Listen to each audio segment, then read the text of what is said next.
Short में करने की उसको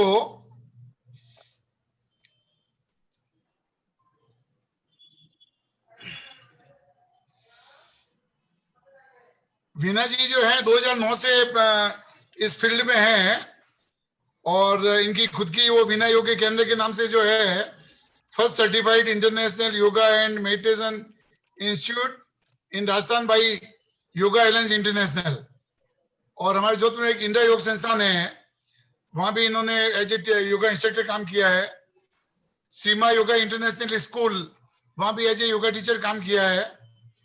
योगा एलायंस इंटरनेशनल जो है वहां गेस्ट फैकल्टी है इनकी। और इनका जो ट्रेनिंग एक्सपीरियंस है हमारे यहाँ तो है ही है, सुरेश आरटी सिक्योरिटी में पिछले 5 साल से है। उसके अलावा जो है doctors, RJS office, army officers, chartered accountants, income tax officer, businessman, business women and corporate personal. और सोशल वर्क में इन्होंने जेसीआई, सन सिटी जोधपुर, माई समाज, महावीर युवा संघ, वसुंधरा हॉस्पिटल, एमडीएम हॉस्पिटल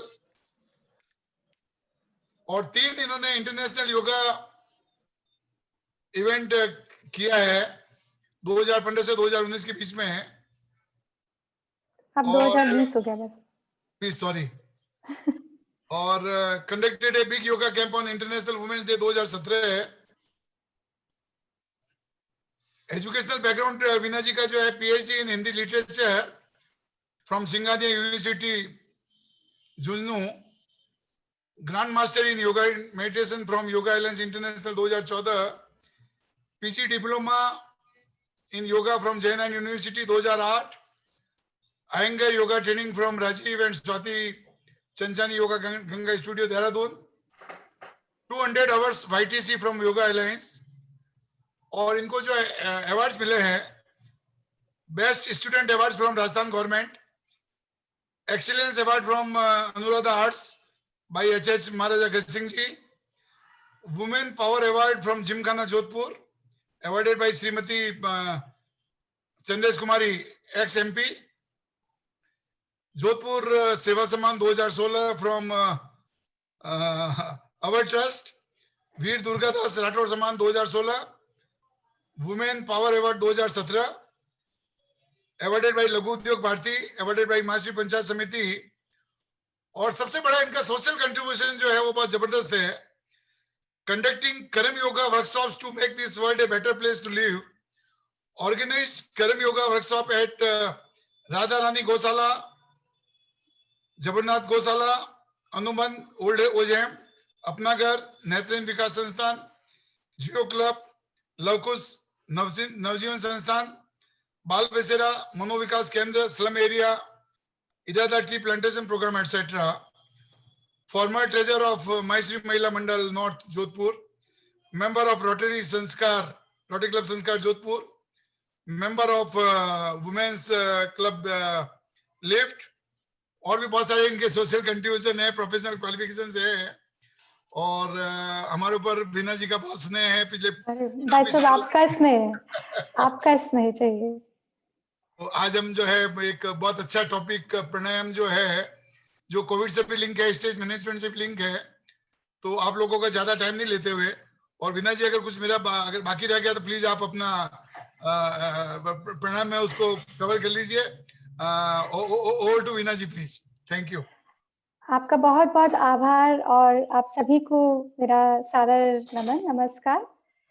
आशा है आप सभी अच्छे स्वास्थ्य के साथ में होंगे, क्योंकि आज जो स्थिति है उसमें सबसे इम्पोर्टेंट जो चीज सबको नजर आ रही है वो अपना स्वास्थ्य है। सब भूल गए हैं कि हम क्या व्यवसाय करते हैं, हम क्या नौकरी में हैं, कितने वर्ष हो गए हमें कार्य करते हुए। आज जो सबका जो परम लक्ष्य हो गया है कि हम स्वस्थ कैसे रहें और कोविड से कैसे बचे रहें, ये सबसे इम्पोर्टेंट हो गया है। सबसे पहले मैं धन्यवाद देना चाहूंगी सुरेश जी भाई साहब को। आपने हमेशा एक स्नेह और वात्सल्य मुझ पर बना के रखा है भाई साहब, और इसके लिए मैं बहुत आपकी आभारी हूँ कि जब भी आप योग की बात करते हैं, आप याद कर लेते हैं, तो आपका बहुत बहुत आभार। और मुझे गर्व महसूस होता है आपके साथ में एसोसिएट होते हुए, क्योंकि मैं हमेशा ये चीज़ बोलती हूँ कि ना केवल जोधपुर में, मैंने राजस्थान में ऐसे बहुत कम लोगों को देखा है, जो अपने स्वास्थ्य के साथ-साथ अपने सहयोगियों, अपने जो कार्य करने वाले हैं, उनके स्वास्थ्य का भी ध्यान रखते हैं। और इसके लिए मैं बहुत गौरवान्वित महसूस करती हूँ आपके साथ में एसोसिएट होने पर। और शायद ये ईश्वर की कृपा है वह सब कि आपका ये स्नेह बना रहता है। आज हम जो विषय आप सबके समक्ष लेकर आए हैं, वो है हमारा बहुत ही महत्वपूर्ण, जिसे जब हम जनरल जो हमारा टाइम था, उसमें हम उसको इग्नोर कर दिया करते थे, यानी प्राणायाम। जब भी हमारे यहाँ योग के लिए कोई आते थे, तो उनका क्या लक्ष्य होता था? या तो उनको आसन सीखने हैं बहुत ज़्यादा, अपना या वज़न कम करना है, अ, यानी उनको बहुत अच्छा दिखने की कोशिश जिसे कहते हैं, केवल बाहरी रूप से, उन्हें वही चाहिए होता था। और हम बार-बार क्लास में इस चीज़ को समझाने की कोशिश करते थे कि योग का अर्थ केवल आसन नहीं है, योग का अर्थ केवल वज़न कम करना नहीं है। तो कहते हैं ना कि जब समय आता है तब हमें वो समझ आती है। तो आज जो स्थिति है, उसमें सभी को समझ आ रहा है कि प्राणायाम हमारे लिए कितना ज़रूरी है। क्योंकि हमारे शरीर को स्वस्थ रखने का जो कार्य कर रहा है, उसमें प्राणायाम का बहुत विशेष रूप से रोल जिसे हम कह सकते हैं वो है। वो कैसे है, उसको समझने के लिए हमें प्राणायाम को समझना पड़ेगा कि प्राणायाम है क्या?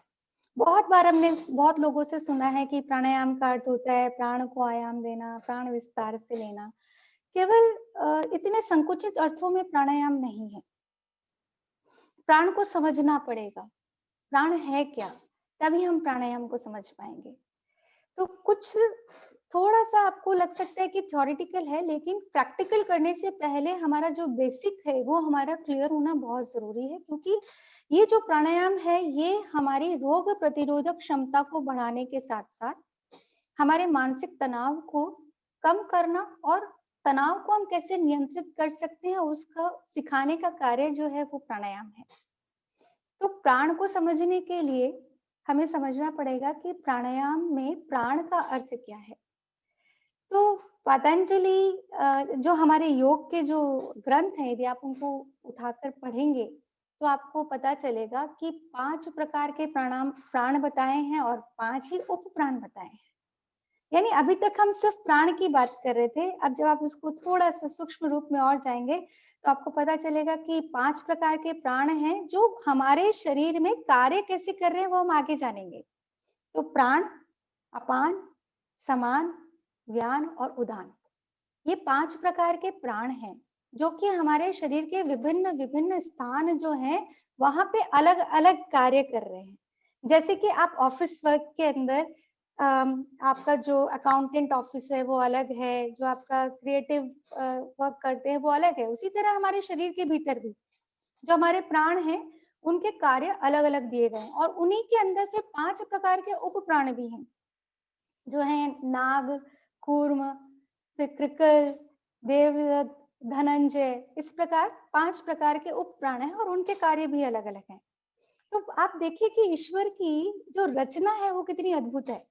यानी जिस तरह से उन्होंने पूरे शरीर के विभाग बना दिए हैं और हर विभाग को एक प्राण हमारा जो है ऊर्जा जिसे हम कहते हैं लाइफ एनर्जी, प्राण वो चीज है जो कि हमें जीवन जीवित रख रहा है। जैसे यदि हम जीवन की बात करते हैं तब हम क्या कहते हैं कि वो उसमें प्राण है, तब हम कहते हैं वो व्यक्ति जीवित है। और कोई व्यक्ति मृत हो जाता है तब हम क्या कहते हैं कि प्राण को त्याग दिया। यानी प्राण कितना महत्वपूर्ण है, यानी वो ऊर्जा, लाइफ एनर्जी जिसकी वजह से न केवल हम चल रहे हैं, खा रहे हैं, पी रहे हैं, सो रहे हैं, बैठ रहे हैं, अपना कार्य कर रहे हैं, वो है प्राण, जो कि आपको ऊर्जा प्रदान कर रहा है जीवन जीने के लिए। तो ये केवल हमें ही नहीं, पूरे विश्व को चलाने का कार्य कर रहा है। यानी हर यदि पशु, पक्षी, मनुष्य सभी के अंदर प्राण काम कर रहा है। तो प्राण के जो 5 प्रकार हैं, उनके प्रकार जो हैं, उनके कार्य अलग-अलग हैं। प्राण जो है, जैसे प्राण, अपान, समान, व्यान और उदान। तो प्राण क्या है? प्राण ब्रह्मांड की वो जो ऊर्जा जिससे हम चल रहे हैं, कार्य कर रहे हैं, जिसे हम कह सकते हैं श्वास ले रहे हैं, यानी ऑक्सीजन, तो ये कहाँ कार्य कर रहा है? हमारे नासिका से लेकर हमारे हृदय क्षेत्र तक। यानी जो हम श्वास ले रहे हैं, नाक से हम श्वास लेते हैं और फेफड़ों तक जो हमें महसूस हो रही है, वो है प्राण, जो कि आपको कार्य करने की ऊर्जा प्रदान कर रहा है। फिर आता है अपान। अपान जो वायु है, अपान जो प्राण है, वो क्या कार्य कर रहा है? अपान प्राण हमारे शरीर के निम्न भाग में, यानी नाभि से लेकर जो हमारे पैर के तलवे हैं, वहां तक का जो हमारा शरीर का भाग है, उसमें अपान प्राण कार्य कर रहा है। और यदि अपान प्राण में असंतुलन पैदा हो जाता है, तो आपको विभिन्न प्रकार की जो आपकी पाचन संबंधी समस्याएं, जो जिसे हम कहते हैं कि किसी को पाँव में दर्द हो रहा है, गैस्ट्रिक प्रॉब्लम है, अपच की समस्याएं हैं, ये सारी समस्याएं कब उत्पन्न होती है? जब आपका अपान प्राण असंतुलित हो जाता है। फिर आता है आपका समान, और बहुत इंपॉर्टेंट प्राण है ये। समान का स्थान कहाँ है? उसका स्थान है हमारे हृदय से लेकर नाभि तक, जिसमें पूरा डाइजेस्टिव सिस्टम आपका आ गया। आपने कई बार महसूस किया होगा कि आप प्रॉपर मतलब संतुलित भोजन ले रहे हैं, संतुलित आहार है आपका, उसके बावजूद भी आपके कई बार डाइजेस्टिव सिस्टम आपका गड़बड़ा जाता है। तो इसीलिए, क्योंकि वो आपका मन से संबंधित भी है। जब आपको एंजाइटी होती है तो आपका पेट भी गड़बड़ हो जाता है कई बार। तो समान प्राण जो है, हमारे हृदय क्षेत्र से लेकर हमारे नाभि तक का जो भाग है, उस कार्य को, यानी पूरे डाइजेस्टिव सिस्टम को, जिसमें आपका लीवर भी आ गया, किडनी भी आ गई, सभी जो आपके इंपॉर्टेंट डाइजेस्टिव सिस्टम से रिलेटेड और आपके चयापचय से रिलेटेड जितने भी ऑर्गन्स हैं, उनको संतुलित रखने के लिए, वहां का कार्य संतुलन करने के लिए वहां पे समान प्राण कार्य करता है। फिर आता है आपका व्यान। व्यान हमारे शरीर की जितनी भी रक्त नलिकाएं हैं, जो जिससे कि पूरे शरीर के अंदर हमारे भोजन और भोजन के रस और हमारी वायु ऑक्सीजन पूरे शरीर में जो सर्कुलेट हो रही है, उन नाड़ियों पर जो कार्य करने का कार्य है, यानी पूरे शरीर के अंदर बहुत इंपॉर्टेंट जो हमारा कार्य है कि हम श्वास ले रहे हैं, ऑक्सीजन ले रहे हैं शरीर में, भोजन ले रहे हैं स्वस्थ रहने के लिए, लेकिन उस रस को और उस प्राण वायु को पूरे शरीर में सर्कुलेट करने का कार्य जो प्राण कर रहा है, उसका नाम है व्यान, जो कि पूरे शरीर के अंदर आपका विस्तारित है। और फिर आता है उदान, जो कि आपका ऊपर की ओर, जिससे आपका शरीर हल्का महसूस होता है, आपको ऊर्जा को ऊपर की ओर, यानी आपके हृदय क्षेत्र से लेकर मस्तिष्क की ओर कार्य करता है। तो आप देखिए, हम हमेशा केवल प्राणायाम में क्या करते हैं, सिर्फ प्राण की बात करते हैं, प्राण को समझने की कोशिश नहीं करते कि जो ये विभिन्न प्रकार के जो हमारे प्राण हैं, वो कहाँ कहाँ क्या कार्य कर रहे हैं। और जब हमें ये समझ आ जाता है, तो हमें बहुत आसानी से समझ आ जाता है कि हमारे शरीर में यहाँ ये समस्या है, तो यानी मेरा कौन से प्राण में असंतुलन पैदा हुआ है, तो उसी से संबंधित प्राणायाम मुझे करना, या उसी से संबंधित योगाभ्यास यदि मैं करूं, तो वहां वो मेरा प्राण जो है वो संतुलित हो जाएगा। कौन सा, समान या अपान या जो भी प्राण में आपके असंतुलन पैदा हुआ है। फिर 5 प्रकार के उपप्राण भी हैं, जिसमें नाग, कूर्म, कृकर, देवदत्त, धनंजय। नाग क्या करते हैं, जो आप डकार नहीं आती आपको, कई बार डकार लेते हैं, तो जो शरीर की गैस्ट्रिक प्रॉब्लम है, जब आपका पाचन संस्थान से जो भी एक्सक्रीशन, जिसे हम अपान विकार वायु जिसको हम कहते हैं, वो निकलती है शरीर से, उस पे कार्य करता है नाग उपप्राण। जो कूर्म है, जो हमारी आंख झपकाने का कार्य है, वो कौन करता है? वो कूर्म प्राण करता है, उपप्राण, कूर्म उपप्राण, यानी हमारे आंखों के क्षेत्र में कौन सा प्राण रहते हैं? कूर्म उपप्राण। हम जो जम्हाई लेते हैं, कई बार उबासी आती है हमको, तो वो भी हमारे शरीर की जो अपान वायु है उसको निष्कासित करने का कार्य करती है। तो वो अपान वायु जो हमारी निकल रही है, वो कैसे निकल रही है? देवदत्त, जिसको हम बोलते हैं देवदत्त उपप्राण, उससे हमारे शरीर की जो हम जम्हाई ले रहे हैं, उबासी ले रहे हैं, वो प्राण हमारा कार्य करता है शरीर को संतुलित रखने के लिए। धनंजय प्राण, उप प्राण जो है वो हमारे हृदय के समीप स्थित होता है। तो बहुत इंपॉर्टेंट रोल है धनंजय का। और ये एक ऐसा उप प्राण है जो कि हमारे मृत्यु के पश्चात भी जो कुछ समय तक हमारे शरीर पर जो चमक हमारी बनी हुई रहती है, तो धनंजय ऐसा उप प्राण है जो मृत्यु के पश्चात तक भी कार्य करता है।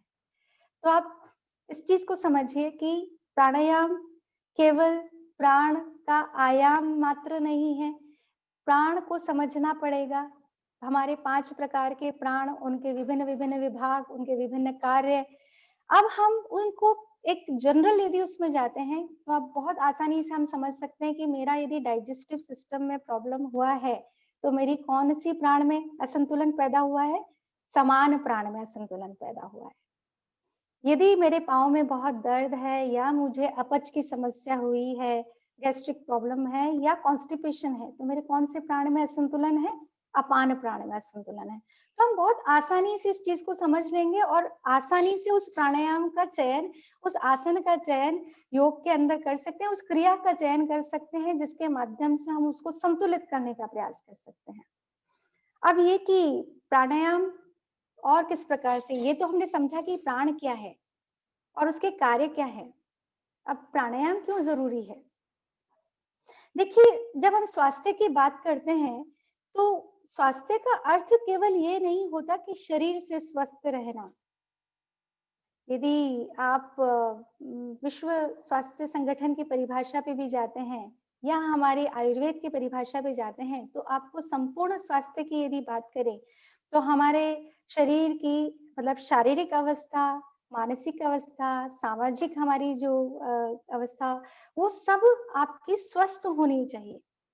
मतलब इसको कह सकते हैं इस प्रकार कि आपका शारीरिक स्वास्थ्य, मानसिक स्वास्थ्य, आपका आध्यात्मिक स्वास्थ्य, इन सब के अलावा, ये स्वस्थ रहने के अलावा आपका मन प्रसन्न, यानी आपके शरीर के सप्त धातु, सातों आपके जो रस हैं वो बराबर कार्य कर रहे हैं, सब कुछ बराबर कार्य कर रहा है, डाइजेस्टिव सिस्टम प्रॉपर है, आप एकदम शारीरिक रूप से, मानसिक रूप से भी स्वस्थ हैं। लेकिन यदि आप मन से प्रसन्न नहीं है, चेहरे पे आपके खुशी नहीं है, तो भी आप स्वस्थ नहीं है। तो उसको स्वस्थ रखने का कार्य प्राणायाम कैसे कर सकता है? यदि हम पंचकोश की अवधारणा देखते हैं हमारे शरीर की, जिसमें अन्नमय कोश, प्राणमय कोश, मनोमय कोश, विज्ञानमय कोश और आनंदमय कोश, इन 5 कोशों में जो हमारे शरीर को विभक्त किया गया है, तो अन्नमय कोश जो हमारे मांस हड्डी जिससे हमारा शरीर बना है, उसको स्वस्थ रखने के लिए अन्न से जो यानी भोजन से उसको स्वस्थ रखना और आसन से उसको सुदृढ़ करना, शरीर को बाहरी रूप से उसको सुदृढ़ करने के साथ शरीर को मन से जोड़ने का काम जो कर रहा है वो कार्य कर रहा है प्राण, जो कि आपने समझा कि प्राण है क्या। तो शरीर और मन को जोड़ने का कार्य कर रहा है प्राण, और प्राण को हम कैसे नियंत्रित करेंगे? प्राणायाम के माध्यम से।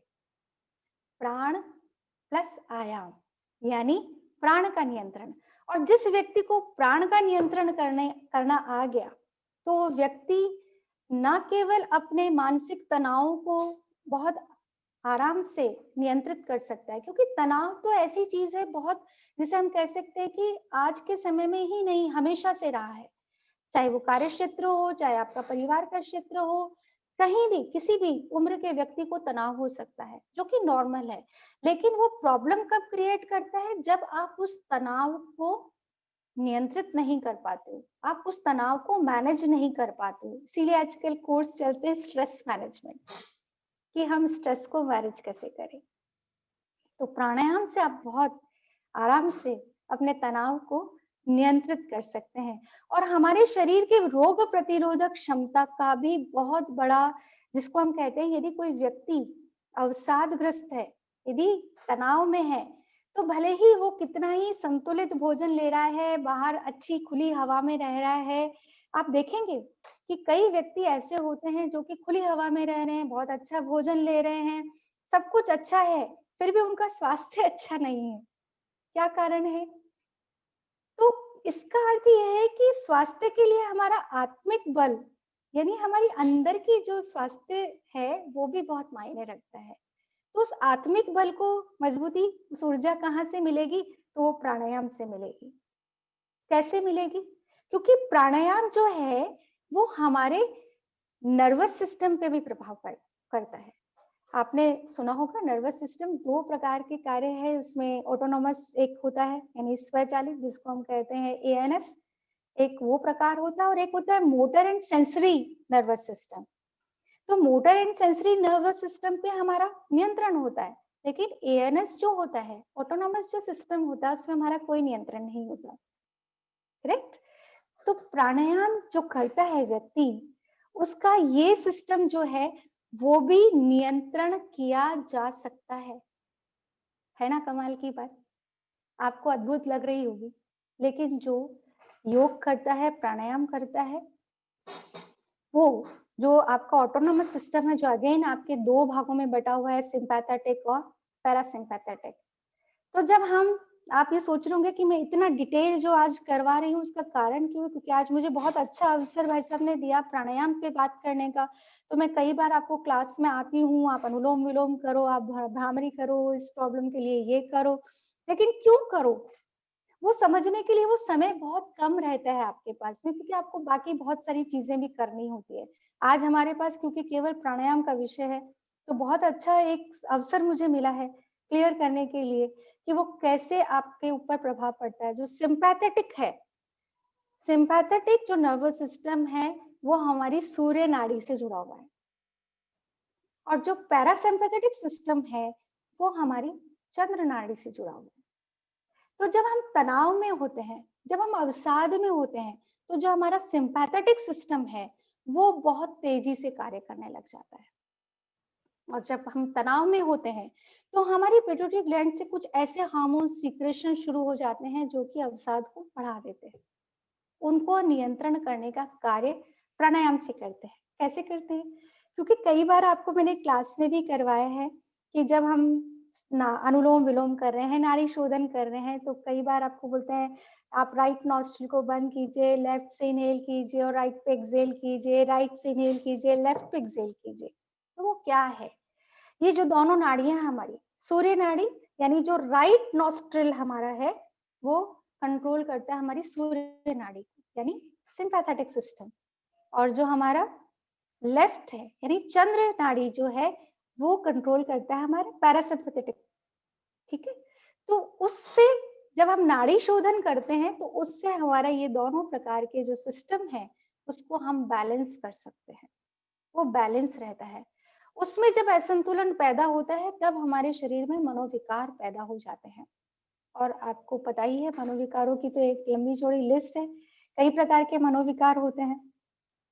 और पतंजलि ने कहा भी है कि जो योग की जो पूरी अवधारणा है उसकी परिभाषा ही उन्होंने दी है योगश चित्त वृत्ति निरोध। चित्त यानी हमारी मेंटल हेल्थ को बोला गया है, वृत्तियां यानी उसके जो फ्रिक्शंस है, यानी अभी अभी मेरे मन पे कोई विचार आया और उस विचार की वजह से जो वृत्तियां बनी यानी विषय, जो बाहर के जो भी कोई सब्जेक्ट मेरे अंदर आता है और मैं उस पर मंथन मनन करना शुरू करता हूँ, तो वो क्या करती है हमारे वृत्तियां बनानी शुरू हो जाती है। जैसे पानी के अंदर कंकड़ डालते हैं और बहुत सारा गोला बनता जाता है, उसी तरह मैं शांत बैठी हूँ लेकिन भाई साहब का फोन आ गया ऑफिस से और उन्होंने मुझे कोई अर्जेंटली, वीणा जी आपको ये काम करना है, अचानक से बोला, तो क्या होगा? उस एक थॉट जो बाहर से आया है वो थॉट जैसे ही मेरे अंदर गया हलचल पैदा हो गई। अब यदि मैं स्वस्थ हूं तो मैं बहुत आराम से उस चीज को बैलेंस कर सकती हूँ, लेकिन यदि मैं स्वस्थ नहीं हूं तो क्या होगा? तनाव, इतना ज्यादा तनाव हो जाएगा कि मैं हड़बड़ी में हो सकता है कि गलतियां शुरू कर दूं, एंजाइटी शुरू हो जाएगी, कई लोगों को पेट में गुड़गुड़ शुरू हो जाती है, उनका डाइजेस्टिव सिस्टम गड़बड़ हो जाता है। आपने देखा होगा कई बार बहुत सी महिलाएं भी बोलती हैं कि अचानक से फोन आता है साहब फैक्ट्री से कि इतने लोग खाना खाने आने वाले हैं, तो गड़बड़ हो जाता है उनका सब कुछ सिस्टम, वो बार बार वॉशरूम की तरफ जाए कि किचन की तरफ जाए। करेक्ट? तो क्या कारण है? क्योंकि उनका मानसिक स्वास्थ्य इतना स्ट्रांग नहीं है कि वो अचानक आए इस तनाव को नियंत्रण कर सके, मैनेज कर सके। तो प्राणायाम एक ऐसा माध्यम है जिसके द्वारा आप अपने तनावों को बैलेंस कर सकते हैं, और जब हमारे तनाव बैलेंस होंगे तो निश्चित रूप से हमारे शरीर के अंदर जो रोग प्रतिरोधक क्षमता है वो भी हमारी स्थिर होगी, सुदृढ़ होगी। रोग प्रतिरोधक क्षमता के अंदर केवल हमारा मानसिक स्वास्थ्य ही नहीं, हमारे जो प्राण लेने की जो हमारी आदत है, क्षमता है। एक सामान्य व्यक्ति, जब हम सामान्य रूप से श्वास ले रहे होते हैं तो 20% ही हम अपने लंग्स का उपयोग कर रहे होते हैं। यदि हम 20% ही या 30% मान लीजिए, ज्यादा से ज्यादा कोई और व्यक्ति आके बोलेगा नहीं मैम आप गलत बोल रहे हैं, हम तो 40% हम तो श्वास लेते हैं नॉर्मली भी, तो भी बाकी का जो पार्ट है हमारा लंग्स का वो निष्क्रिय रहता है। तो वो निष्क्रिय रहता है तो वहां पे क्या होता है कि जो रक्त प्रवाह होता है वो हमारा कम होता चला जाता है। तो रक्त प्रवाह यदि कम होता है तो वहां शुद्धियां उत्पन्न हो जाती हैं, और वहां फिर वायु, आप कह सकते हैं कि वायु कोशों में अवरोध उत्पन्न होने लग जाता है, श्वास संबंधी रोग उत्पन्न होने लग जाते हैं। और क्योंकि लंग्स बहुत इंपॉर्टेंट पार्ट है हमारी बॉडी का, जहाँ पे रक्त की शुद्धि का कार्य भी हो रहा है और पूरे शरीर में ऑक्सीजन पूर्ति का कार्य भी हो रहा है, तो ऐसी स्थिति में यदि लंग्स ही हमारे जिनको कहते हैं कि अस्वस्थ हो गए, जो कि कोविड में भी, आज यदि आप कभी भी किसी भी पेशेंट से बात करेंगे कोविड पेशेंट से, तो उनका सबसे ज्यादा असर किस पे हुआ है? लंग्स पे हुआ है। कई लोगों का ऐसा भी हुआ है कि उनकी रिपोर्ट नेगेटिव आ रही है लेकिन उनके लक्षण इस तरीके के हैं कि कोविड पेशेंट है, तो उनके सीटी स्कैन और उनके द्वारा ही पता चल रहा है कि हाँ उनके लंग्स के अंदर इतना इम्पैक्ट आया है। तो इसका अर्थ है कि इस वर्तमान समय में भी यदि कोई चीज हमें बचा सकती है, क्योंकि अभी तक हमें नहीं पता कि कोरोना हो क्यों रहा है, कोविड फैल क्यों रहा है, होता क्यों है, लेकिन हम ये कर सकते हैं कि अपनी रोग प्रतिरोधक क्षमता को ठीक रखें। यदि हम अपनी रोग प्रतिरोधक क्षमता को ठीक रखेंगे तो निश्चित रूप से हम बच सकते हैं, कोविड से बच सकते हैं। यदि हमारी जिसका कहते हैं कि लंग्स की कैपेसिटी, हमारे रोग की जो प्रतिरोधन क्षमता है वो अच्छी हो, तो साथ ही साथ हमारा तनाव यदि नियंत्रित, इसीलिए दोनों सब्जेक्ट को एक साथ लिया, कोविड भी क्योंकि आज के समय में परिप्रेक्ष्य में बहुत महत्वपूर्ण विषय है, और तनाव भी। कोविड के समय में तनाव और बढ़ गया है, व्यवसाय से संबंधित भी बढ़ गया है, स्टूडेंट्स से रिलेटेड, क्योंकि अनिश्चिततापूर्ण माहौल हो गया है, और जहां अनिश्चितता आ जाती है वहां तनाव और ज्यादा हो जाता है। तो ये दोनों परिप्रेक्ष्य में आपके साथ साथ चलते हैं कि यदि तनाव ज्यादा है तो शरीर में रोग भी उत्पन्न होते हैं, और कोविड के अंदर आपको जो इम्पोर्टेंट चीज है वो है रोग प्रतिरोधक क्षमता। प्राणायाम है क्या? पतंजलि ने प्राणायाम के मुख्य रूप से 3 प्रकार बताए, बाह्य वृत्ति, आभ्यंतर वृत्ति और एक बाह्य आभ्यंतर स्तंभ वृत्ति, जिसको हम इस तरह से सरल शब्दों में समझ सकते हैं, पूरक, रेचक और कुंभक। इनहेल करना, श्वास को धीमा और गहरा लेना शरीर के भीतर, उसे कहते हैं पूरक क्रिया, और श्वास को शरीर के बाहर छोड़ना उसको कहते हैं रेचक, आभ्यंतर। और स्तंभ वृत्ति क्या है? इसे कहते हैं कुंभक।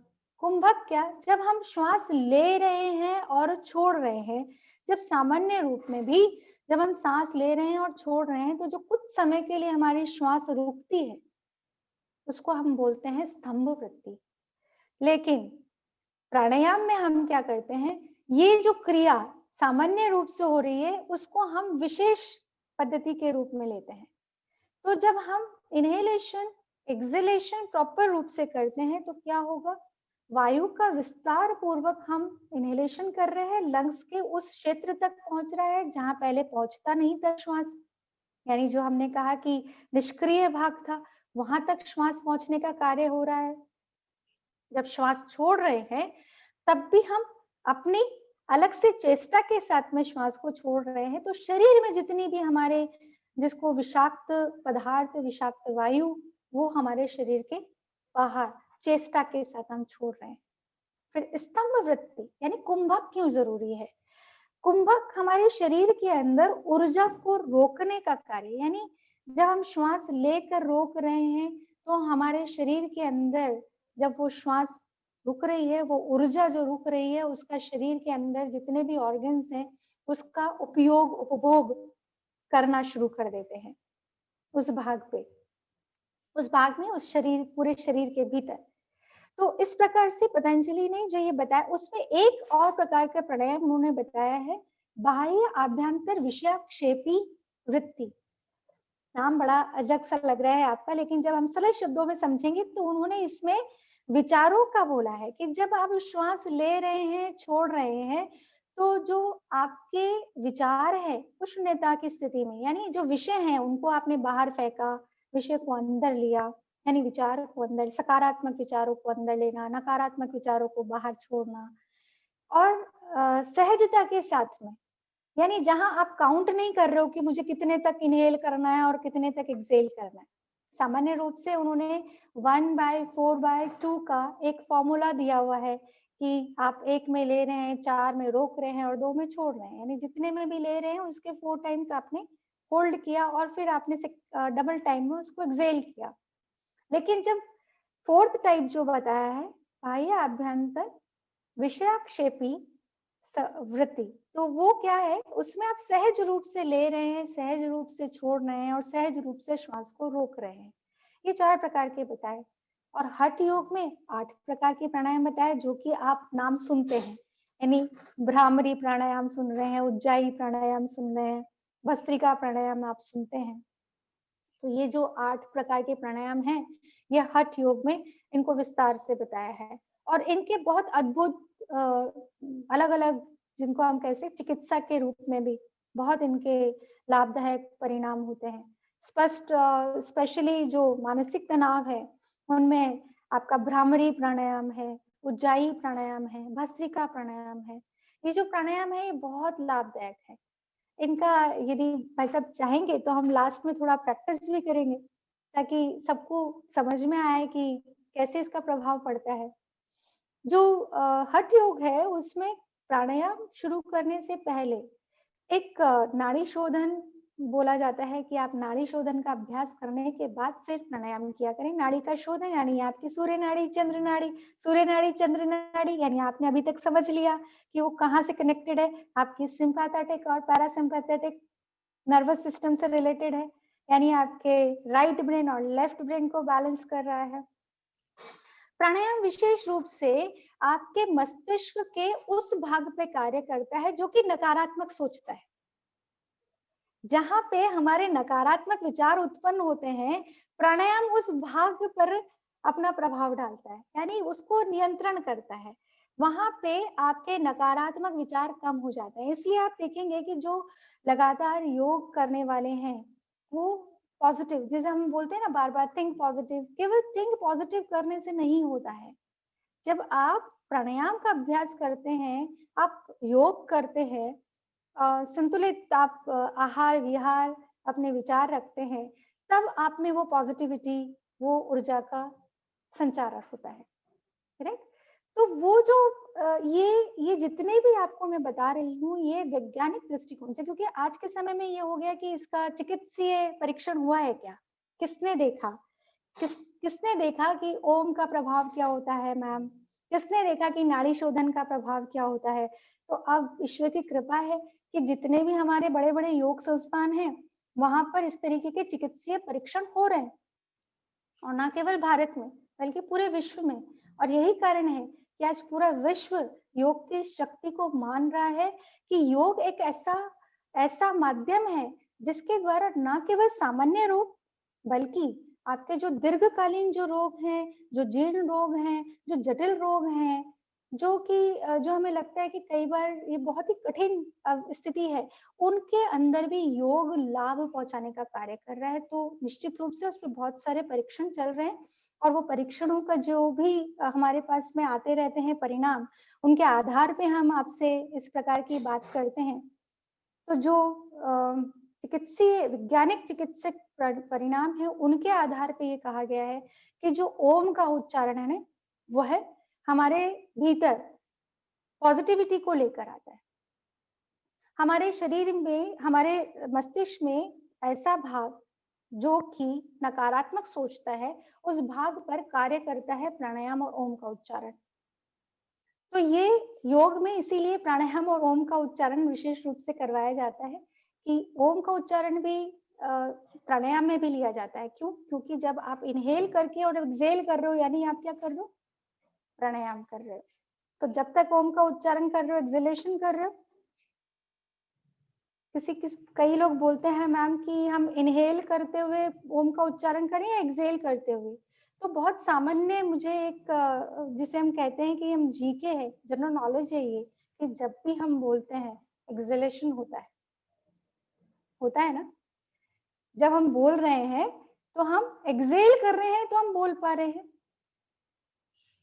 करेक्ट? इनहेल करते हुए बोलिए तो आपको पता चलेगा कि आप ओम का उच्चारण कर सकते हैं। उसमें अ, ओ और म का जो उच्चारण है, जिसमें हम ब्रह्मा, विष्णु, महेश तीनों को हम लेते हैं, तीनों वेदों को हम उसमें मानते हैं। तो इतना महत्वपूर्ण जिसको हम बोलते हैं अ, ओ और म का उच्चारण, ये हमारे हृदय क्षेत्र के अंदर से लेकर हमारे मस्तिष्क तक इसका गुंजायमान जो होता है, वो हमें महसूस होना चाहिए। तब वो ओम का उच्चारण माना जाता है और वो प्राणायाम है। एक महत्वपूर्ण चीज की कपालभाति, जिसको आज के समय में प्राणायाम के तौर पे लोग करते हैं कि हम कपालभाति करते हैं, हम प्राणायाम करते हैं। हठ योग में उसे शुद्धि क्रियाओं के रूप में लिया गया है कपालभाति को। लेकिन अभी हम उसको प्राणायाम के तौर पे करते हैं, जिसके अंदर हम फोर्स के साथ में एक्सहेल करते हैं। ठीक है ना, थोड़ा सा अतिरिक्त प्रयास के साथ में एक्सहेल करना, यानी कपालभाति की क्रिया। तो कपालभाति, कपाल अगेन आपका सर का यानी सर का जो पूरा भाग है वो भाति मतलब चमकाना। तो मैंने जो बोला था कि हमारे सर के पीछे की तरफ हमारे मस्तिष्क में जो भाग है वो नकारात्मक सोचने वाला कार्य करता है, और वहीं पर जब हम प्राणायाम करते हैं ब्लड सर्कुलेशन की वजह से वो जो पार्ट है हमारा वो कंट्रोल में आता है, और नियंत्रण में आने से वहां के नकारात्मक विचार हमारे कम हो जाते हैं। इस प्रकार प्राणायाम करने वाले व्यक्ति आनंदित रहते हैं। कुछ हार्मोन्स भी हैं जो कि हमारे शरीर के भीतर उत्पन्न होते हैं, जो जिसे हम कहते हैं ना, जब कॉफी पी के जो हमको एनर्जी आती है, वही एनर्जी आपको प्राणायाम करके भी आती है। और जो रेगुलर नियमित रूप से जो प्राणायाम करते हैं वो आनंदित रहते हैं, उनका शरीर हल्का रहता है, हल्कापन महसूस होता है। तो उस प्राणायाम के जो अभ्यास है वो हम साथ साथ कर सकते हैं भाई साहब, ताकि एक बार लोगों को उसका इम्पोर्टेंस भी समझ में आए। जी, प्राणायाम करने के लिए सबसे महत्वपूर्ण जो चीज है वो ये कि आपका बैठने की स्थिति, जरूरी नहीं है कि आप नीचे बैठें। कई लोग होते हैं घुटनों में दर्द है, नीचे नहीं बैठ सकते, तो आप चेयर पे भी बैठे हैं, लेकिन आपकी जो स्पाइन की स्थिति है वो स्ट्रेट होनी चाहिए। Spine should be straight. आपके जो शोल्डर है वो आपके हल्के से पीछे की तरफ कीजिए। पीछे की तरफ जैसे ही आप शोल्डर को पीछे की तरफ करते हैं तो आपका चेस्ट एक्सपेंशन होता है। चेस्ट एक्सपेंशन हो रहा है तो आपके लंग्स एक्सपेंड हो रहे हैं।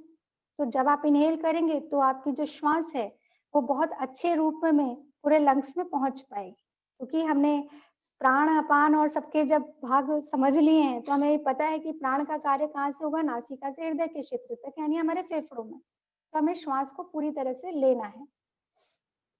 फिर जो हम नाड़ियों की बात कर रहे हैं, जो सिंपैथेटिक पैरासिम्पैथेटिक नर्वस सिस्टम की बात करते हैं, तो वो हमारे स्पाइन से रिलेटेड, इसीलिए बार बार योग में आपके पोस्चर पे ध्यान दिया जाता है कि आपकी स्पाइन क्यों स्ट्रेट रहना जरूरी है, क्योंकि आपका जो नर्वस सिस्टम है वो जुड़ा हुआ है पूरा आपकी मेरुरज्जा से, यानी आपकी मेरुदंड से, आपकी रीढ़ की हड्डी से। तो वो जब बीमार होगी ना, जब आपको बैंड आ गया है, आपके बैक एक का प्रॉब्लम है, आपको स्लिप डिस्क हो गया है, तो वो अस्वस्थ है, तो आप मान के चलिए कि आपका, जिसे हम कहते हैं कि आपके जीवन की जो गुणवत्ता है वो कम हो जाती है। तो उसके पोस्चर पे ध्यान दें। जब आप प्राणायाम कर रहे हैं शांत स्थान पर करें। मन को शांत करने के लिए आप प्राणायाम कर रहे हैं तो शांत स्थान पर रहें। कभी ऐसा होता है कि बहुत अविचलित है मन, तो उसको शांत करने के लिए कहीं पे भी प्राणायाम किया जा सकता है। कैसे करना है? अपनी स्पाइन को स्ट्रेट कर लीजिए, अपने शोल्डर्स को थोड़ा पीछे करें, चेस्ट एक्सपेंशन करें अच्छे से और अपनी आंखों को बंद करें। आंखों को क्यों बंद करना है? क्योंकि ये जो ज्ञानेंद्रियां हैं वो हमारे बाहर जो भी चल रहा है उस विषय को तुरंत हमारे भीतर लेकर जाता है और हमारा मंथन मनन शुरू हो जाता है। जो कि मैंने कहा था कि एक विषय आपके भीतर गया शांत मन में और वो कंकड़ की भांति पूरे शांत जो पानी था उसमें हलचल पैदा कर देता है। तो हमारी जो ज्ञानेंद्रियां हैं उसको नियंत्रण में लेना है। सबसे पहले आप अपनी आंखों को बंद कर लीजिए और अपनी श्वास पे नॉर्मल ब्रीदिंग पे ध्यान लेकर जाइए। आप जो श्वास ले रहे हैं छोड़ रहे हैं, केवल सहज रूप में लेना है और छोड़ना है। किसी प्रकार का कोई नियंत्रण अभी हम नहीं कर रहे।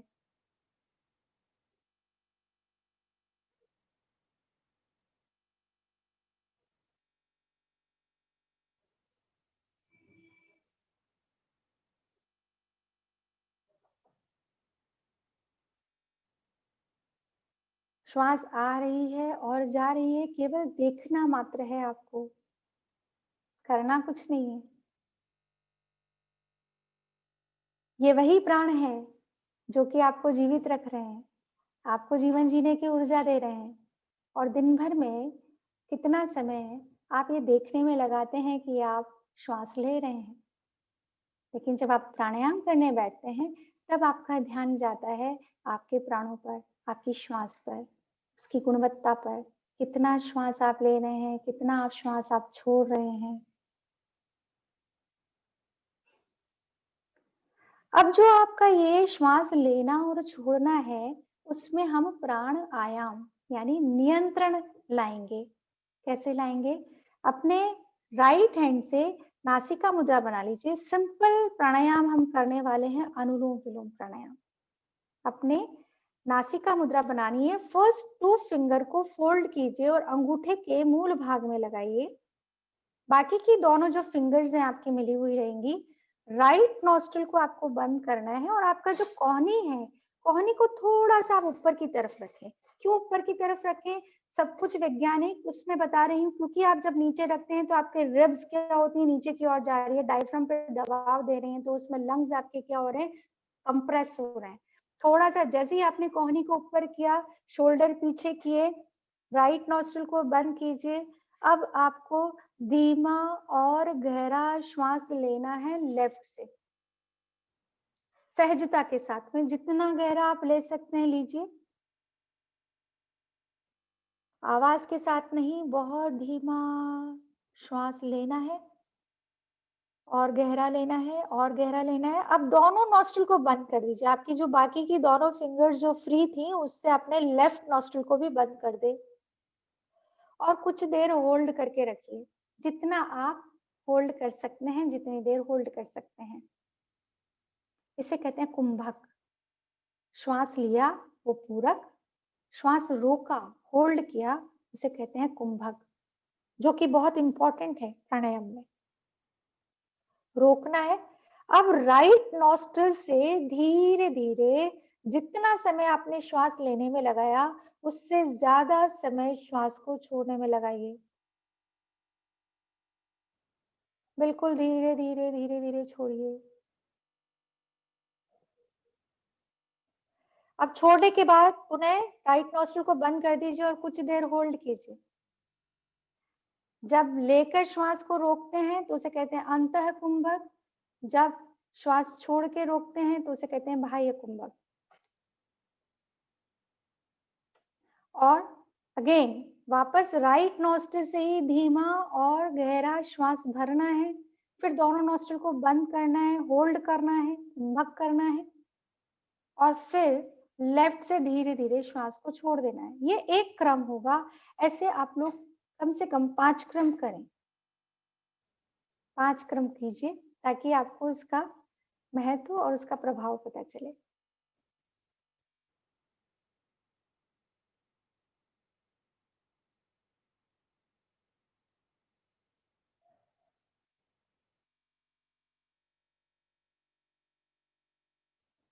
जिनको हार्ट प्रॉब्लम है वो श्वास को नहीं रोके।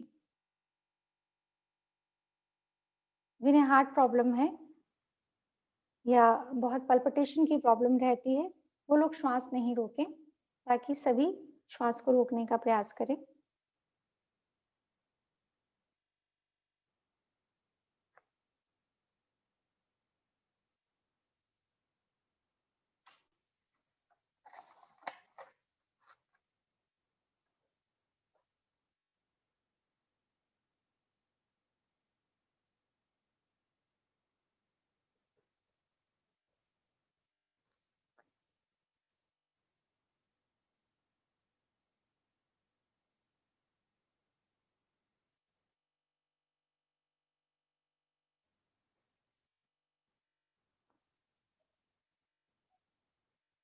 एक क्रम में जितना समय, यानी यदि आप जितना बढ़ाते जाएँगे, 1 मिनट का समय लेंगे, तो यानी 5 क्रम में आपको 5 मिनट का समय भी लग सकता है।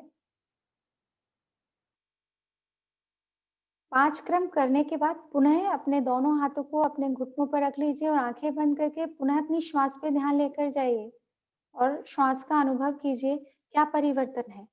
जब आपने शुरू किया था तब आप ध्यान लेकर गए थे अपनी सहज श्वासों पर। 5 क्रम करने के बाद आपकी श्वास में क्या परिवर्तन है, अनुभव कीजिए। स्व आकलन, स्वाध्याय।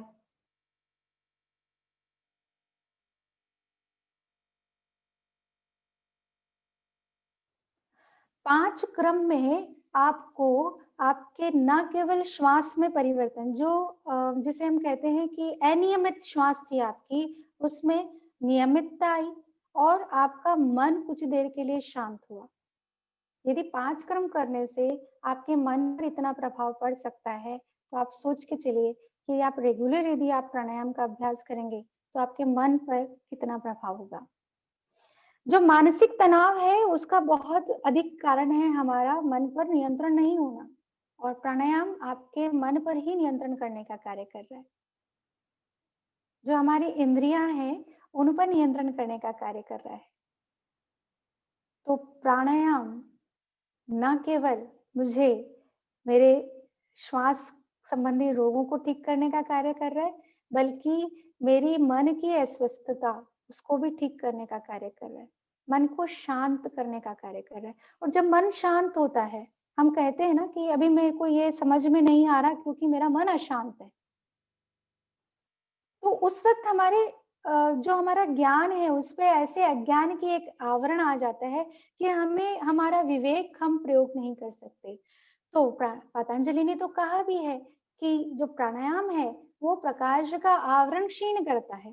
तो हमारे जो विवेक है वो हमारा विवेक बढ़ जाता है। और विवेक क्या करता है, सही और गलत, यानी हमारा जो ज्ञान है उसको हमारे समक्ष लेकर आता है। और उसके आधार पे हम अपने जीवन में सही और गलत निर्णय ले सकते हैं।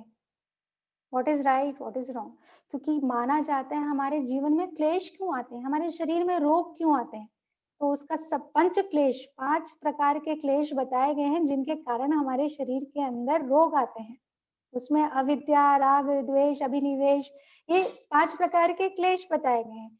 लेकिन सबसे बड़ा जो क्लेश बताया गया है वो क्या है, अविद्या। अविद्या मतलब ignorance of the knowledge, ignorance of the right knowledge. मैं सही उस वर्ड को करना चाहूंगी, ignorance of the right knowledge. तो ignorance of the right knowledge जब होती है, तब हमारे शरीर में चाहे वो किसी भी प्रकार की आप रोग ले लीजिए, ignorance of the right knowledge of your food. यदि हमारा भोजन के संबंध में सही जानकारी नहीं है, तो हम कुछ भी खा लेंगे, तो हमारे शरीर में रोग उत्पन्न होंगे।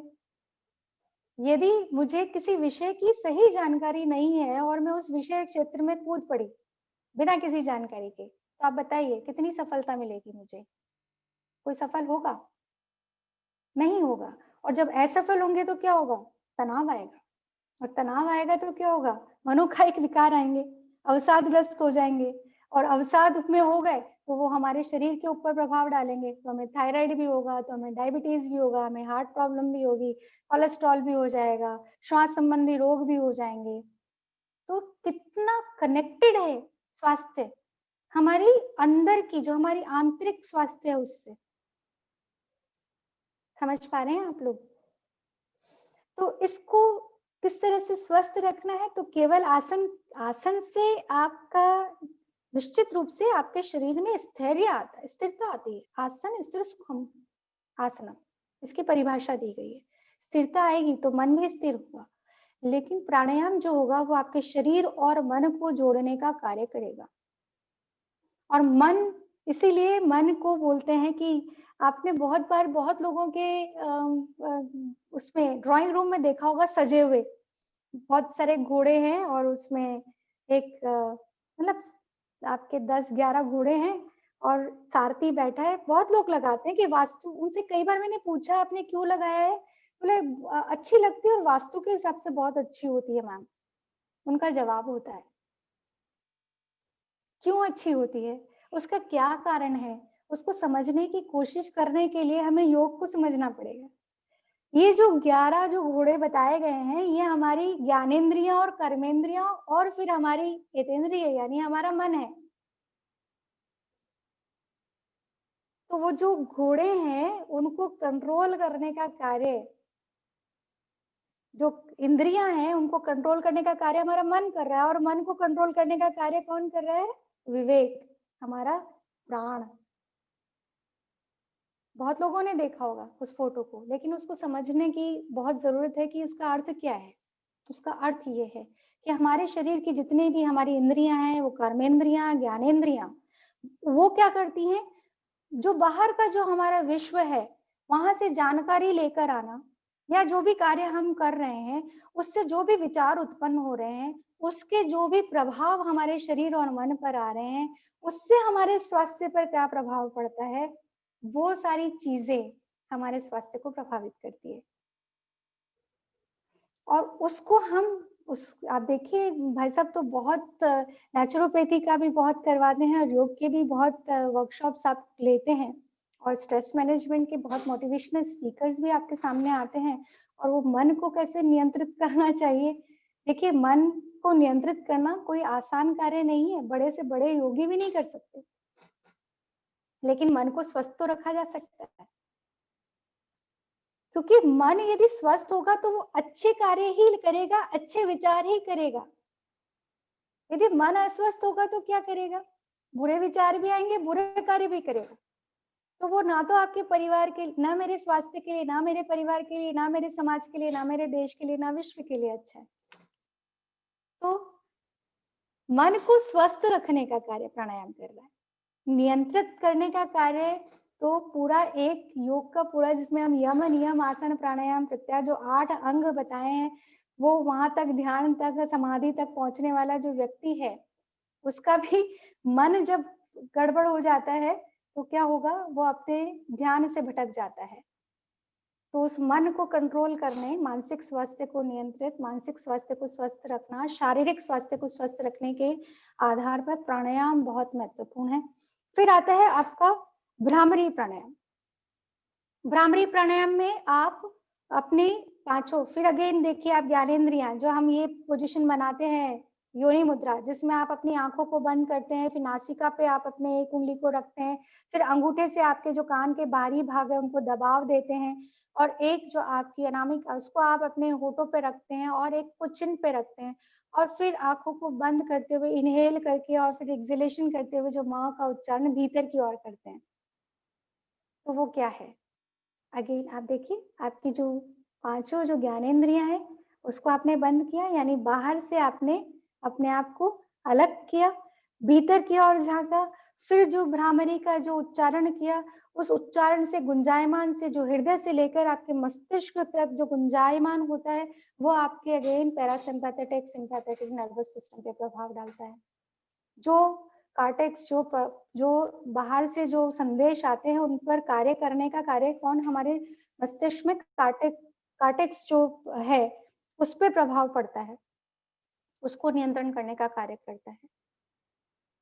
भस्त्रिका प्राणायाम विशेष रूप से हम लोग अभी करवा रहे हैं, उसका कारण है कि एक तो लंग्स की कैपेसिटी, आपके रक्त की शुद्धि, जो कि रोग प्रतिरोधक क्षमता के लिए बहुत आवश्यक है। दूसरा मानसिक तनाव के लिए भी आप कुछ देर के लिए इस बहुत इम्पोर्टेंट एक ये तरीका मैं बता देती हूँ आपको, जिससे कि बहुत ईज़ी हो जाता है। भस्त्रिका प्राणायाम आप सिंपली भी इनहेल और एक्सहेल फोर्सफुली कर सकते हैं, लेकिन जब आप हाथ के साथ में करते हैं तो आपके लिए ईज़ी हो जाता है। कैसे? जब आप हाथ ऊपर कर रहे हैं तो क्या होता है कि आपके रिब्स खुल रहे हैं, आपका चेस्ट रीजन खुल रहा है, तो आप इनहेल पूरा अच्छे से कर पाते हैं और फोर्सफुली एक्सहेल करने के लिए जब आप थोड़ा-सा हाथ से फोर्स करते हैं, तो आपका एक्सहेलेशन भी प्रॉपर तरीके से होता है। तो एक बार इसको करेंगे किस तरह से फोर्स से इनहेल करना है, फोर्स से एक्सहेल करना है।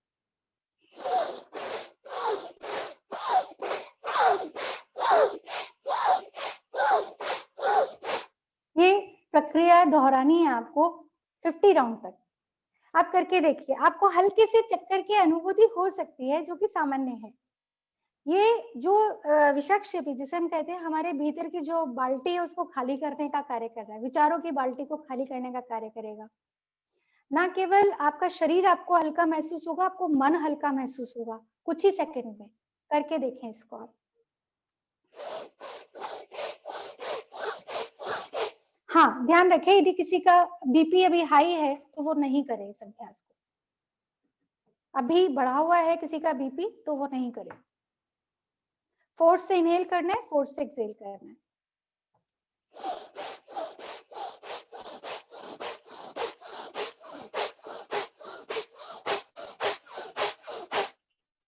और आंखों को बंद करके और अनुभव कीजिए, ढीला छोड़ दीजिए अपने शरीर को और अनुभव कीजिए, ब्लड सर्कुलेशन को अनुभव कीजिए।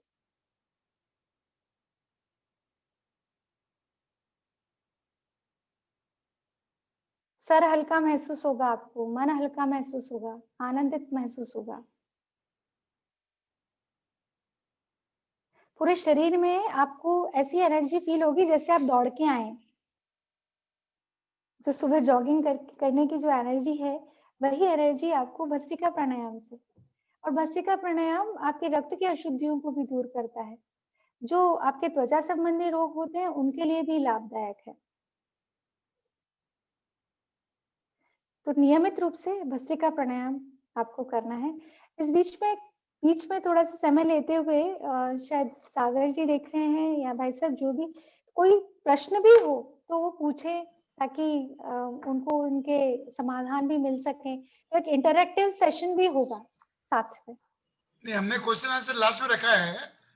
जी नहीं तो क्या होगा कि वो एक्चुअली वो अपने लेक्चर से भटक जाएंगे अपन लोग। बिल्कुल सही बात कर रहे हैं आप। तो लास्ट मुझे में लगा कि नहीं, लास्ट में आधा घंटा जो है वो अपने क्वेश्चन आंसर रखा है। जी जी भाई साहब, थैंक यू। मुझे लगा कि कहीं कोई सो तो नहीं गया पता चले मुझे, इसलिए मुझे बहुत जरूरी हो गया बीच में ये बोलना। क्योंकि जब एक तरफा चल रहा है जूम मीटिंग में ये हो जाता है कि बाकी सब म्यूट है, तो कई बार तो ऐसा भी कर देते हैं कि वो ऑन है, पता चल रहा है कि वो अटेंड कर रहा है लेकिन वो है नहीं। तो जो शिक्षक होता है उसको जरूरी होता है बीच बीच में पूछना कि वो है कि नहीं, पता चले कि वो क्लास में अटेंटिव है कि नहीं। तो बहुत अच्छा लगा कि भाई साहब बैठे हैं अभी और बकायदा तुरंत जवाब मिला, यानी वो अटेंड कर रहे हैं और जगे हुए हैं निश्चित रूप से। तो हम बात कर रहे थे भस्त्रिका प्राणायाम की, यानी आपके 2-3 प्राणायाम, अनुलोम विलोम प्राणायाम आपने देखा कि मन के संतुलन के लिए, श्वास के संतुलन के लिए, आपके सिम्पैथेटिक पैरासिम्पैथेटिक सिस्टम को बैलेंस करने के लिए। भस्त्रिका प्राणायाम आपकी रक्त की अशुद्धियों को दूर करने के लिए, आपके लंग्स के लिए, श्वास संबंधी रोगों के लिए, अस्थमैटिक प्रॉब्लम जिनको है उनके लिए भी, और कोविड से रिलेटेड जो प्रॉब्लम्स हमारे बाद में भी, जिसे हम कहते हैं पोस्ट कोविड मैनेजमेंट के लिए भी धीमे धीमे, तेजी से नहीं करना है क्योंकि उनके लंग्स थोड़ा सा वीक हो जाते हैं उसके बाद। तो धीमे धीमे अनुलोम विलोम और इनके द्वारा इस अभ्यास को बढ़ाते हुए अपने लंग्स की कैपेसिटी को धीरे धीरे उनको बढ़ाना है। ऐसा नहीं सोचना है कि अब उनको कोई लाइलाज बीमारी हो गई है, ये ताउम्र इसके इम्पैक्ट रहने वाले हैं। आप योग करते रहिए, आप स्वस्थ रहेंगे। उसके बाद भ्रामरी प्राणायाम आपके मानसिक तनाव के लिए, उज्जाई प्राणायाम भी मानसिक तनाव के लिए बहुत अच्छा एक अभ्यास है, जिसमें उज्जाई मतलब ऊँघना, जो कि आपके ग्रस्ती जिसको हम कहते हैं आपके फूड पाइप पे भी उसका इम्पैक्ट आता है। तो ये थायराइड के लिए भी बहुत अच्छा अभ्यास है। जिनको कोलेस्ट्रॉल का प्रॉब्लम रहता है उनके लिए भी है, श्वास संबंधी रोगों के लिए तो है ही, और जिनको स्नोरिंग की प्रॉब्लम होती है, जो कि बहुत खतरनाक प्रॉब्लम होती है, क्योंकि वो हमें नहीं पता, हमारे लिए कोई प्रॉब्लम नहीं है, हमारे साथ रहने वालों के लिए प्रॉब्लम है एक्चुअली। क्योंकि हम तो सो रहे होते हैं, हमें नहीं पता कि हम क्या कर रहे हैं, लेकिन जो हमारे साथ रहने वाले होते हैं वो बेचारे अनिद्रा के रोगी हो जाते हैं, क्योंकि वो आपके खर्राटों की वजह से वो नहीं सो पाते। तो उसको कंट्रोल करने के लिए उज्जाई प्राणायाम, उसमें आपको गले और नाक से अपने संकुचन करते हुए घर्षण करना होता है उज्जाई प्राणायाम में। मैं एक-एक प्राणायाम को आपकी विशेषता के साथ में बता रही हूँ, और फिर उस प्राणायाम का आपके कौन से भाग पे प्रभाव पड़ने वाला है, जो कि हमने सुने, यानी 5 प्रकार के प्राण, 5 प्रकार के उपप्राण, वो किस-किस विभाग में कार्य कर रहे हैं। तो अब आप आसानी से समझ लेंगे कौन-सा भस्त्रिका प्राणायाम आप कर रहे हैं, तो आपके कौन से प्राण को वो बैलेंस करने का कार्य कर रहे हैं। जब आप भस्त्रिका प्राणायाम कर रहे हैं, तो आपके नाभि से लेकर आपको सर तक आपका ब्लड सर्कुलेशन फील हुआ? हृदय के, यानी नाभि का स्थान भी आ गया, हृदय का स्थान भी आ गया और सर का स्थान भी आ गया। तो आपका समान प्राण, आपका उदान प्राण, व्यान प्राण, क्योंकि पूरे शरीर में ब्लड सर्कुलेशन आपको फील हो रहा है, तो यानी व्यान भी प्रॉपर तरीके से काम करने लगा है, रक्त का संचार प्रॉपर तरीके से करने लगा है। उसी प्रकार जो हमने बात की थी कि कपालभाति प्राणायाम, तो कपालभाति क्योंकि शुद्धि क्रियाओं में है, लेकिन मॉडर्न साइंस में उसे एक प्राणायाम के रूप में भी लिया है। कपालभाति का कार्य भी हमारे, आप देखेंगे तो नाभि जो समान प्राण है उसको बैलेंस, हमारे पाचन शक्ति को प्रॉपर करने का कार्य करता है। साथ ही साथ हमारे लंग्स की कैपेसिटी को भी बढ़ाता है, और हमारी अपान प्राण पे भी कार्य करता है, क्योंकि जिनको कॉन्स्टिपेशन की प्रॉब्लम है, जिनको इंडाइजेशन की प्रॉब्लम है, उन लोगों के लिए भी कपालभाति बहुत एक अच्छा अभ्यास है, जिसके द्वारा उनकी चयापचय क्षमता, यानी जिसको हम कहते हैं मेटाबॉलिज्म जो रेट है, वो भी प्रॉपर होती है उनकी। अगेन जो भस्त्रिका प्राणायाम के लाभ है, वही प्राणायाम कपालभाति के भी लाभ है। कपालभाति और भस्त्रिका प्राणायाम में एक छोटा सा अंतर ये है कि प्राणायाम है भस्त्रिका, और कपालभाति जो है वो शुद्धि क्रियाओं में से एक क्रिया है। जो हमारी षट क्रियाएं योग में दी गई हैं शरीर को शुद्ध करने के लिए, उसमें से एक क्रिया है कपालभाति, और हमारे नकारात्मक विचारों को कंट्रोल करने का कार्य भी इसके द्वारा किया जाता है। फिर शीतकारी और शीतली प्राणायाम, ये भी बड़े इंपॉर्टेंट प्राणायाम है। जब हमारे शरीर में बहुत गर्मी उत्पन्न हो रही हो, जब हमारे शरीर के अंदर हमें लगता है कि बहुत हॉट फ्लैशेस आ रहे हैं, हमको गुस्सा बहुत ज्यादा आ रहा हो, या हमारा बीपी बढ़ा हुआ है, तो तुरंत मन को शीतल करने के लिए, शांत करने के लिए शीतकारी प्राणायाम किया जाता है, जिसमें हम शीतकारी मतलब जो शीतकार लेते हुए जो श्वास लेनी है, तो उसमें अपने दांतों की पंक्तियां बनानी है, और मुंह से श्वास लेते हुए होठों को बंद रखते हुए धीरे धीरे नाक से श्वास को छोड़ना है। तो शरीर की जितनी भी गर्मी है उसको शरीर से बाहर निकालने का कार्य और शरीर में ठंडक लाने का कार्य शीतकारी प्राणायाम के द्वारा किया जाता है। जिनको एसिडिटी की प्रॉब्लम है उनके लिए भी शीतकारी प्राणायाम बहुत विशेष रूप से उपयोगी है। शीतकारी और शीतली, इनमें सिर्फ एक आपके जिह्वा का जो पोजीशन है उसमें अंतर है, बाकी उनके लाभ तकरीबन दोनों के बराबर है प्राणायाम में, शीतकारी और शीतली। तो आपके हठ योग के जो प्राणायाम हैं और जो पतंजलि द्वारा दिए गए जो प्राणायाम हैं, उसके अलावा भी मॉडर्न साइंस के अकॉर्डिंग आज के समय में कुछ प्राणायाम हमने और जोड़ दिए, जिसमें हम विशेष रूप से बात करते हैं विभागीय प्राणायाम की, सेक्शनल ब्रीदिंग की। तो जब हम सेक्शनल ब्रीदिंग की बात कर रहे हैं तो हमारे सेक्शन वाइज हम प्राण की भी बात कर सकते हैं, है ना। तो उसमें हम क्या करते हैं, हम अपने ध्यान को अपने शरीर के विभिन्न विभिन्न भाग पर लेकर जाते हैं, और वहां पे अपनी प्राण की जो गतिविधि है, जो क्रिया है, उसका प्रभाव अनुभव करते हैं कि जब हम श्वास ले रहे हैं, छोड़ रहे हैं, तो उस भाग पे क्या प्रभाव पड़ रहा है। यानी आपके शारीरिक स्तर से स्थूल से सूक्ष्म की ओर। पहले शरीर पर उसका प्रभाव महसूस करते हैं, फिर हम मन पे, शरीर के भीतर और फिर मन पर उस प्राणायाम का प्रभाव करते हैं। तो उसमें हम अपने शरीर को अलग-अलग विभागों में बाँट देते हैं, जहाँ हम अपने हाथों को पहले अपने नाभि यानी हमारे मणिपुर चक्र के पास में, जहाँ हमारी समान प्राण है, वहाँ अपने ध्यान को लेकर जाते हैं और फिर वहाँ अनुभव करते हैं श्वास लेने छोड़ने पर हमारे पेट पर क्या प्रभाव हो रहा है, क्या गतिविधि हो रही है। तो जब हम श्वास ले रहे हैं तो पेट हमारा ऊपर की ओर उठ रहा है, जब हम श्वास छोड़ रहे हैं तो अंदर की ओर जा रहा है, जो कि सामान्य है। हर जो सामान्य व्यक्ति है उसका जब श्वास ले रहे हैं तो पेट आपका बाहर की ओर जा रहा है, छोड़ रहे हैं तो अंदर की ओर जा रहा है। हम उसको अनुभव के साथ में कर रहे हैं और आयाम के नियंत्रण के साथ में यानी काउंटिंग के साथ में। इतनी देर तक मुझे श्वास लेना ही लेना है, जो कि आपको 1/4/2 का रेशो बताया, उसी रेशो से आप इस प्राणायाम को कर सकते हैं। तो आपने पेट पे अपने ध्यान को लेकर गए, फिर आप चेस्ट पे अपने ध्यान को लेकर गए, वहाँ अनुभव किया कि आप श्वास ले रहे हैं, छोड़ रहे हैं, आपके चेस्ट रीजन पर क्या इफेक्ट आ रहा है। जब आप श्वास ले रहे हैं तो आपका चेस्ट रीजन ऊपर की ओर उठ रहा है, छोड़ रहे हैं नीचे की ओर जा रहा है, तो सामान्य होता है। लेकिन हम दिन भर में ध्यान नहीं देते कि हमारे शरीर पर श्वास लेने छोड़ने का प्रभाव क्या पड़ रहा है और फिर उसे भी आयाम के द्वारा यानी नियंत्रण के द्वारा लेना है और छोड़ना है। और फिर आपको रिब्स में साइड पर डायफ्राम से थोड़ा ऊपर अपने हाथों को इस तरह से रखते हुए वहां अनुभव करना है अपनी श्वास का। तो ये जो पूरा हमारा अस्थिपंजर बना हुआ है जिसके मध्य हमारे लंग्स रखे हुए हैं, उस लंग्स पे जो हमारा प्रभाव पड़ता है श्वास लेने छोड़ने का, जो गुब्बारे की तरह फूल रहा है, फिर उसको आप श्वास छोड़ते हो पिचक जाता है, तो उसका जो प्रभाव हमारे आसपास के जो अस्थिपंजर हैं, हमारे रिब्स हैं, उन पर जो प्रभाव पड़ता है, उसको आप अनुभव करते हो और बड़ा आनंद आता है। क्यों? क्योंकि आप खुद से कनेक्ट हो रहे हो। योग का अर्थ ही होता है कि स्वयं से जुड़ना।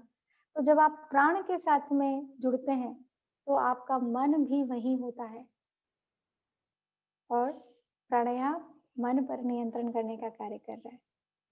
तो विभागीय प्राणायाम भी आपके मन को स्थिर करने के लिए, मन को बैलेंस करने के लिए बहुत अच्छा प्राणायाम है, सेक्शनल ब्रीथिंग जिसको हम कहते हैं।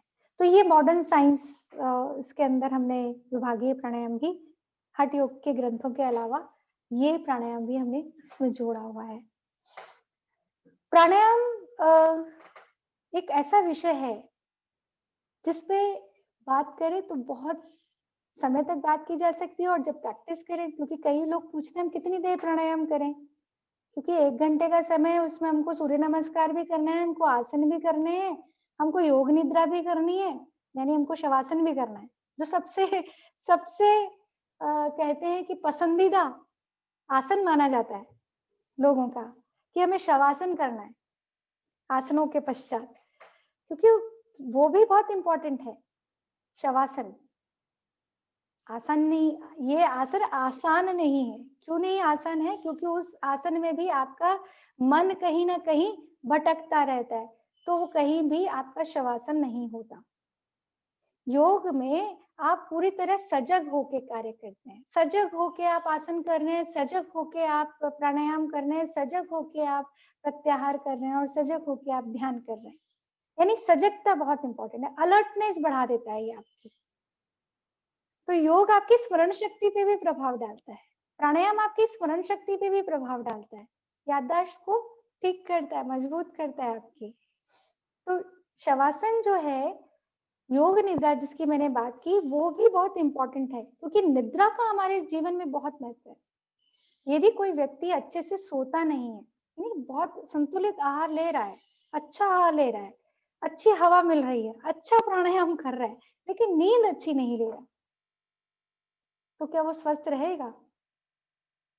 24 घंटे आप बिना नींद के रह लीजिए, फिर 36 घंटे बढ़ाइए और 48 घंटे, तो उसके बाद आपको पता चलेगा कि आप जो वर्तमान जो आपके आसपास का परिप्रेक्ष्य है, पर्यावरण है, लोग हैं, उन पे आप अजीब सा बिहेव करने लग जाएंगे यदि आपकी नींद पूरी नहीं हुई है तो।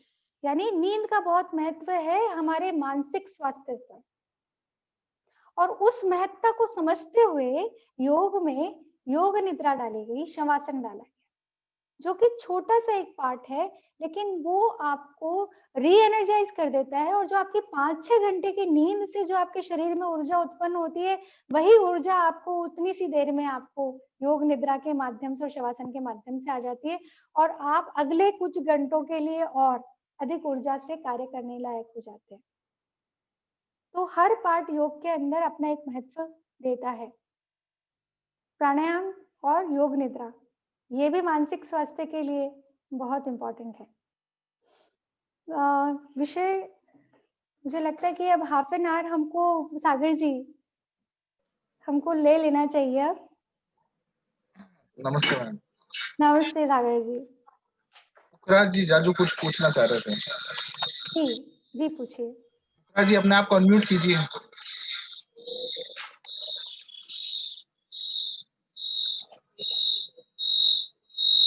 पुखराज जी।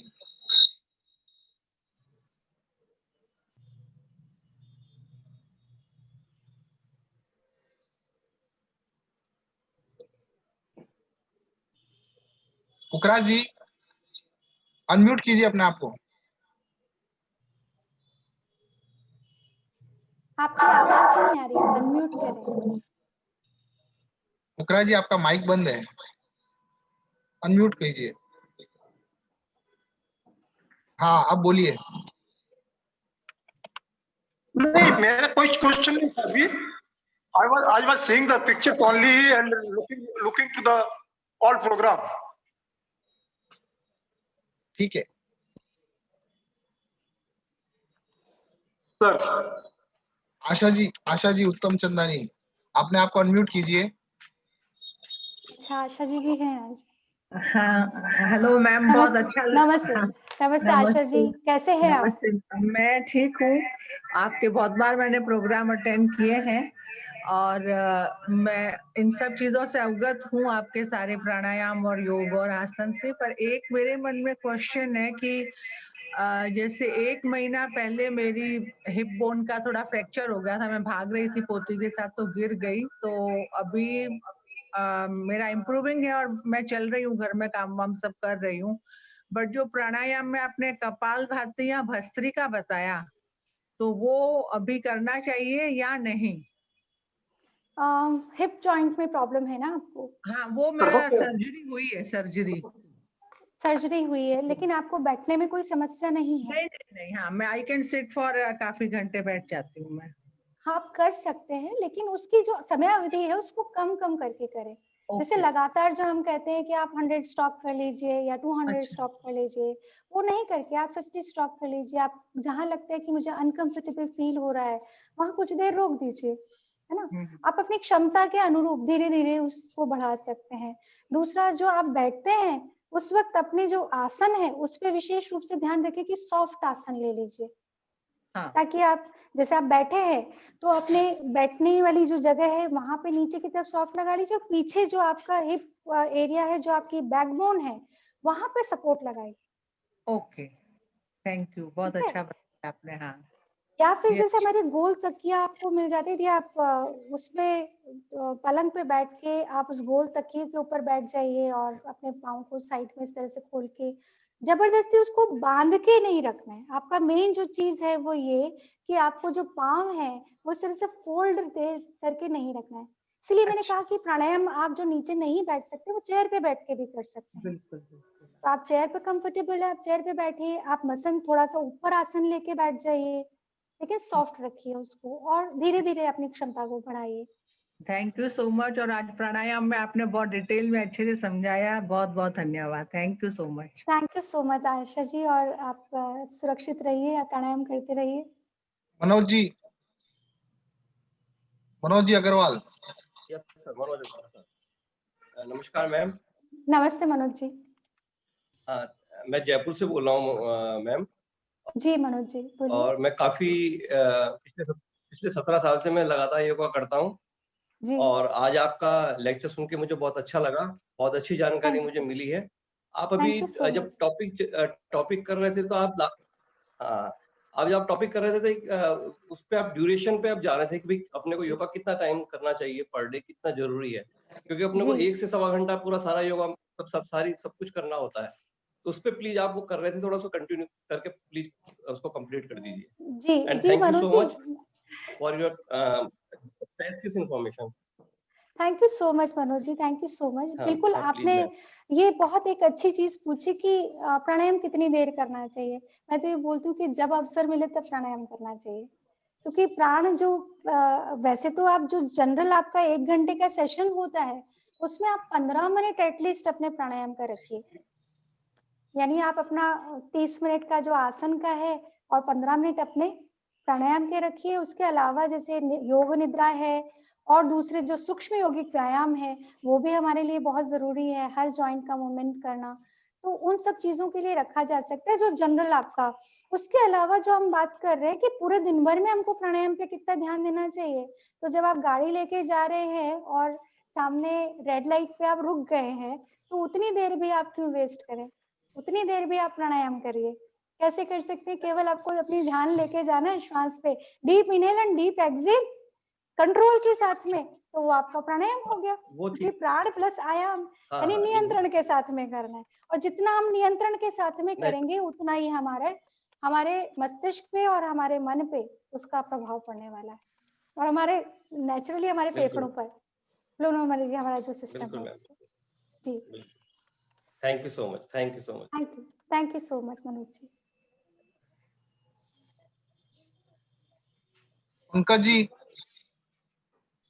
पंकज जी आप अपने आप को अनम्यूट कीजिए और वीडियो ऑन कीजिए।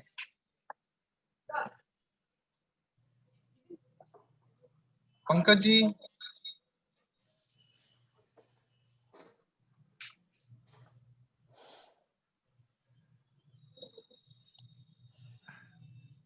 पंकज जी वीडियो ऑन करे या नहीं करे पर माइक जरूर ऑन कर दीजिए।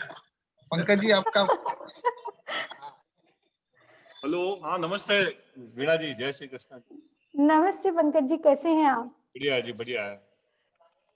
चलो आपसे ज्ञान मिल गया प्राणायाम का, बहुत बढ़िया। आज ज्ञान तो आप बांटते हैं कंप्यूटर के रूप में। नहीं, मैं कह रहा था ये प्राणायाम का क्रम क्या होना चाहिए? क्रम जो होता है ना, जैसे कोई पहले अनुलोम विलोम कर लेता है, कपालभाति बाद में करता है, कभी भस्त्रिका पहले कर लेता है, ऐसा कुछ रूल है कि कैसे भी? सबसे पहले जो मैंने आपको बताया था कि कभी भी जब भी आप प्राणायाम शुरू करें उससे पहले अपनी दोनों नाड़ियों का संतुलन करना आवश्यक है, तो नाड़ी शोधन का अभ्यास सबसे पहले करें। उसके बाद जरूरी नहीं है कि आप सारे प्राणायाम एक ही दिन कर लें। जितने प्राणायाम है अपनी दैनिक दिनचर्या में से आप अपने 2 प्राणायाम वो ले लीजिए कि आज मैं ये 2 प्राणायाम करता हूँ, कल मैं 2, लेकिन अनुलोम विलोम प्राणायाम और नाड़ी शोधन प्राणायाम ये रोज करें, ये रोज करिए। इसके अलावा जो भस्त्रिका, कभी आपने भस्त्रिका लिया तो कपालभाति नहीं लिया, कभी कपालभाति ले लिया तो भस्त्रिका नहीं लिया, आप अपने समय के अनुरूप उसको दैनिक दिनचर्या में डाल सकते हैं। जैसे मैं कपालभाति भस्त्रिका दोनों करता हूँ तो दोनों साथ कर सकते हैं ना?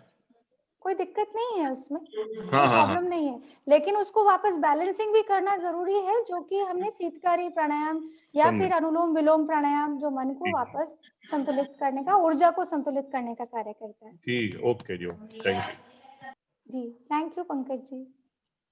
अर्चिता, हेलो सर, आवाज आ रही है मेरी? हाँ नमस्ते मैडम, मेरा नाम अर्चिता है। अभी कुछ दिनों पहले बैक पेन की मुझे प्रॉब्लम हो गई थी गाड़ी ड्राइव करते वक्त, तो मैंने उसका ट्रीटमेंट लिया। तो उन्होंने उस वक्त मेरे को थोड़े दिन के लिए बेड रेस्ट का बोला था, बोले ड्राइव भी नहीं करना है, भारी चीज नहीं उठानी, कुछ भी नहीं करना है। फिर धीरे धीरे मेरे को बैठने का भी प्रॉब्लम हुआ, वो ठीक हुआ। तो अभी मतलब ऐसा प्रॉब्लम नहीं हो रहा मेरे को बैक में, बट मैं कंटिन्यू अगर सिटिंग करूँ ना, जैसे 2 घंटे 3 घंटे से ज्यादा बैठ जाती हूँ, तो मेरे को बैक में वहाँ जहाँ पे स्पॉट हुआ था, जहाँ से मुझे प्रॉब्लम हो रही थी, पेन हो रहा था, वो वहाँ पे वापस पेन होना शुरू हो जाता है। तो मैं उसके लिए क्या करूँ अभी कि मैं थोड़ा अपना सीटिंग पावर बढ़ा सकूँ, ऐसा कुछ? अर्चिता जी, आपको जो बैक प्रॉब्लम हुआ है वो आपको कौन सी डिस्क में हुआ है? मतलब आपको L4 L5 में कोई प्रॉब्लम हुई है, या कहाँ, कौन सा एरिया स्पेसिफिकली आप बता सकें कि आपको टेलबोन में नीचे की तरफ, राइट साइड में नीचे की तरफ। मतलब साइड इन द सेंस आपको बोन में प्रॉब्लम हुई है या मसल में प्रॉब्लम हुई है? मसल्स में मसल्स रैप्चर का हो सकता है प्रॉब्लम हुआ हो, तो मसल्स में हीलिंग होने में थोड़ा सा समय हो सकता है, लेकिन आप ये फिजियोथेरेपी लीजिए, या फिर आप योग में जो बैक वाली जो आसन दिए गए हैं उनको करें, ताकि आपकी जो लंबर जो मसल्स हैं उनको स्ट्रेंथिंग मिले। आपको ऐसे आसन नहीं करने हैं, ऐसी चीजें नहीं करनी है जिससे कि उस पर और ज्यादा दबाव आए और तनाव आए और दर्द बढ़े या स्वेलिंग आए। आपको उसको हीलिंग के लिए भी प्रयास करना, उन मसल्स को वापस स्ट्रेंथनिंग। और हो सकता है लंबे समय तक आपने रेस्ट किया, उसकी वजह से वहां पे मसल स्पाज्म हो गया, तो थोड़ा सा वहां पे जब आप जो बैक से रिलेटेड जो अभ्यास करवाए जाएंगे तो उससे वहां की मसल स्ट्रेंथ भी होगी, वहां की फ्लेक्सिबिलिटी भी धीरे धीरे बढ़ेगी और आप स्वस्थ हो जाएंगे। और दूसरा आपका जो बैक का है वो मानसिक तनाव भी बहुत ज्यादा इम्पोर्टेंट रोल उसमें अदा करता है, क्योंकि कई बार लेडीज को मानसिक तनाव से भी बैक की समस्याएं हो जाती है, तो अपने तनाव पे भी आप थोड़ा ध्यान दें, उसको भी मैनेज करने का प्रयास कीजिए। और कौन सी बात मेरे को उसमें मतलब ध्यान रखनी पड़ेगी? मैं यार जैसे कंटिन्यू इतना ज्यादा, जैसे उन्होंने मुझे कहा था कि इतने घंटे तक कंटिन्यू नहीं बैठना है, भारी चीजें नहीं उठानी है, अभी भी वो ड्राइव का मना कर रहे हैं मेरे को कि ड्राइव नहीं करना है, ऐसा नहीं करना है, वो वही सब। जैसे उसमें आपका ये है कि वैसे भी सामान्य व्यक्ति के लिए भी ध्यान देने वाली बात है कि कंटिन्यूअस सिटिंग आपको नहीं करनी चाहिए, बीच बीच में आप उठें और थोड़ा घूमें, और स्ट्रेचिंग, सिंपल स्ट्रेचिंग जिसमें हम स्पाइन की स्ट्रेच करते हैं। और आज जब प्राणायाम शुरू कर रहे थे उससे पहले शब्द जो मैंने कहा था वो यही कहा था कि अपने स्पाइन पर ध्यान दीजिए, क्योंकि वो आपका जो मेरुदंड है, जो रीढ़ की हड्डी है, वो आपके जीवन की, जिसको हम कहते हैं quality of your life, depend on your आपका स्पाइन। तो उसमें यदि कोई समस्या आ जाती है तो हमारे नर्वस सिस्टम में भी आ जाती है, हमारे डाइजेस्टिव सिस्टम में भी आ जाती है, बहुत सारी समस्याएं, हमारी प्रॉब्लम शुरू हो जाती हैं। तो आपका जो पोस्चर है उस पर ध्यान दीजिए आप। यदि आपका पोस्चर गलत है तो आपकी वो प्रॉब्लम कभी भी क्योर नहीं होगी, तो उस पर ध्यान दें।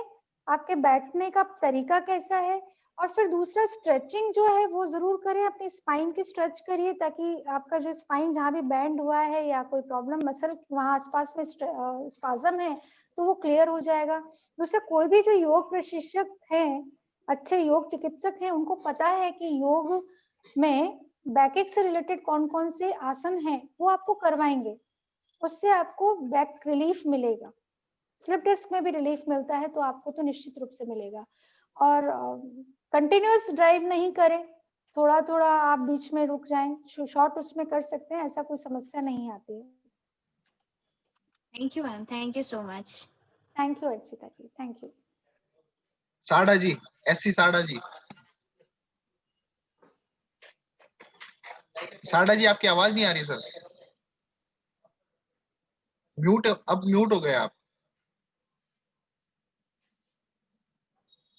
अनम्यूट कीजिए अपने आप को सर।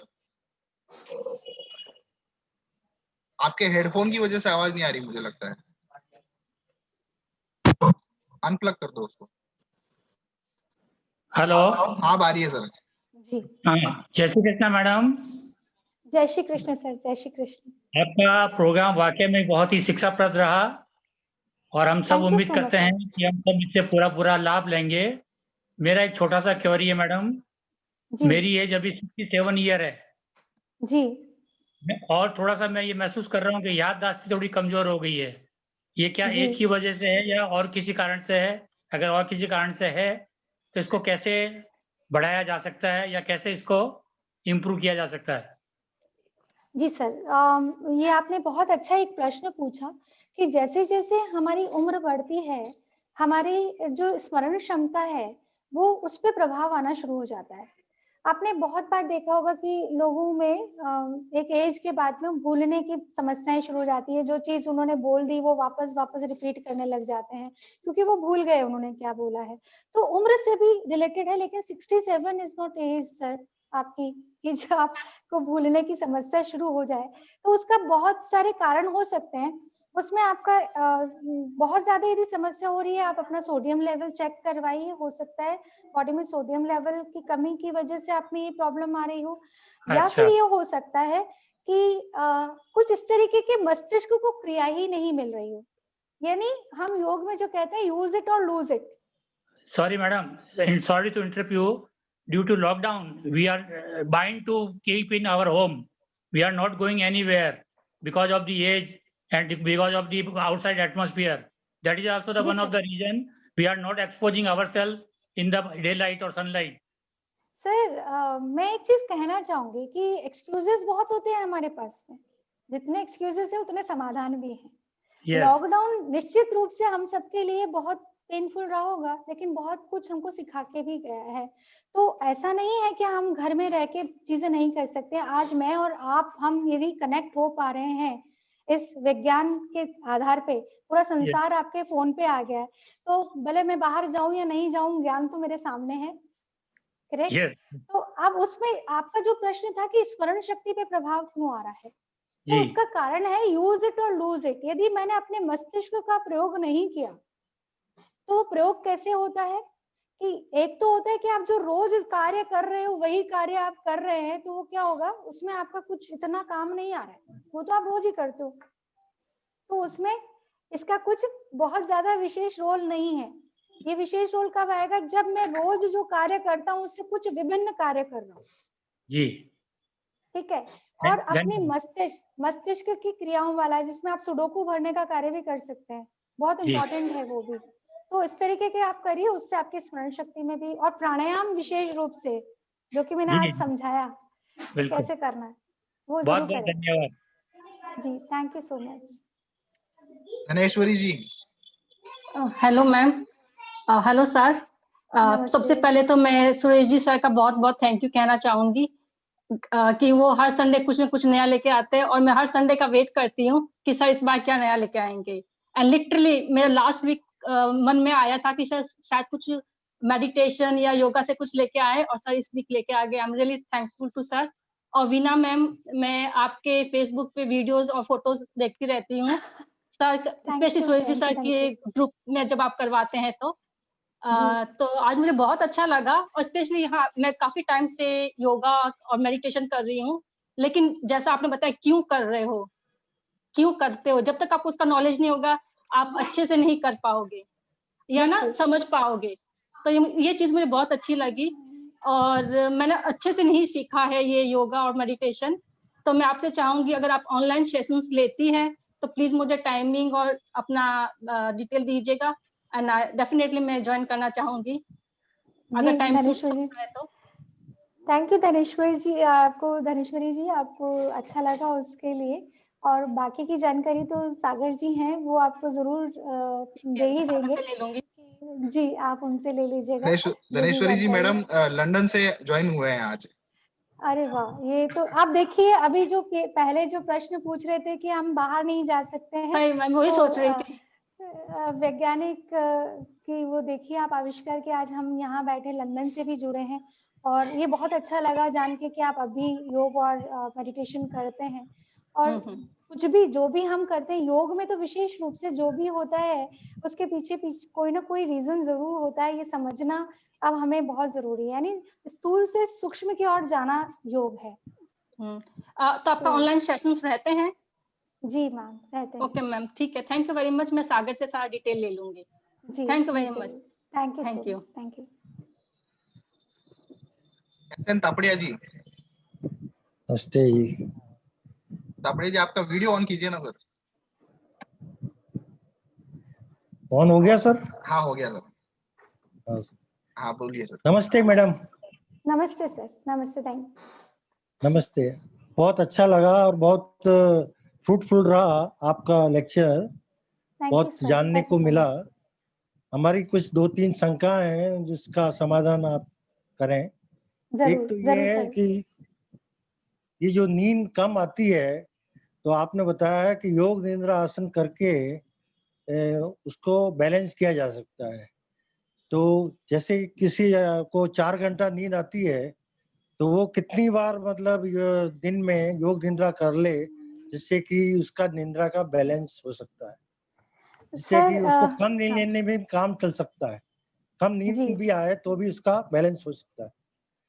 जी, मेरा प्रश्न पे एक प्रति प्रश्न है आपका कि कम नींद आने पर, एक आप जो कह रहे हैं कि कम नींद आती है, तो उसका अनुभव एक तो होता है कि आप 6 घंटे भी सो के उठते हैं तो आपको लगता है कि नहीं, सर भारी हो रहा है, मुझे शरीर भारी हो रहा है, कार्य करने की इच्छा नहीं है, तो वो फिर आप भले कितना 6 घंटे सो गए तो भी आपको अनिद्रा जैसा ही महसूस हो रहा है, यानी वो साउंड आपकी स्लीप नहीं थी।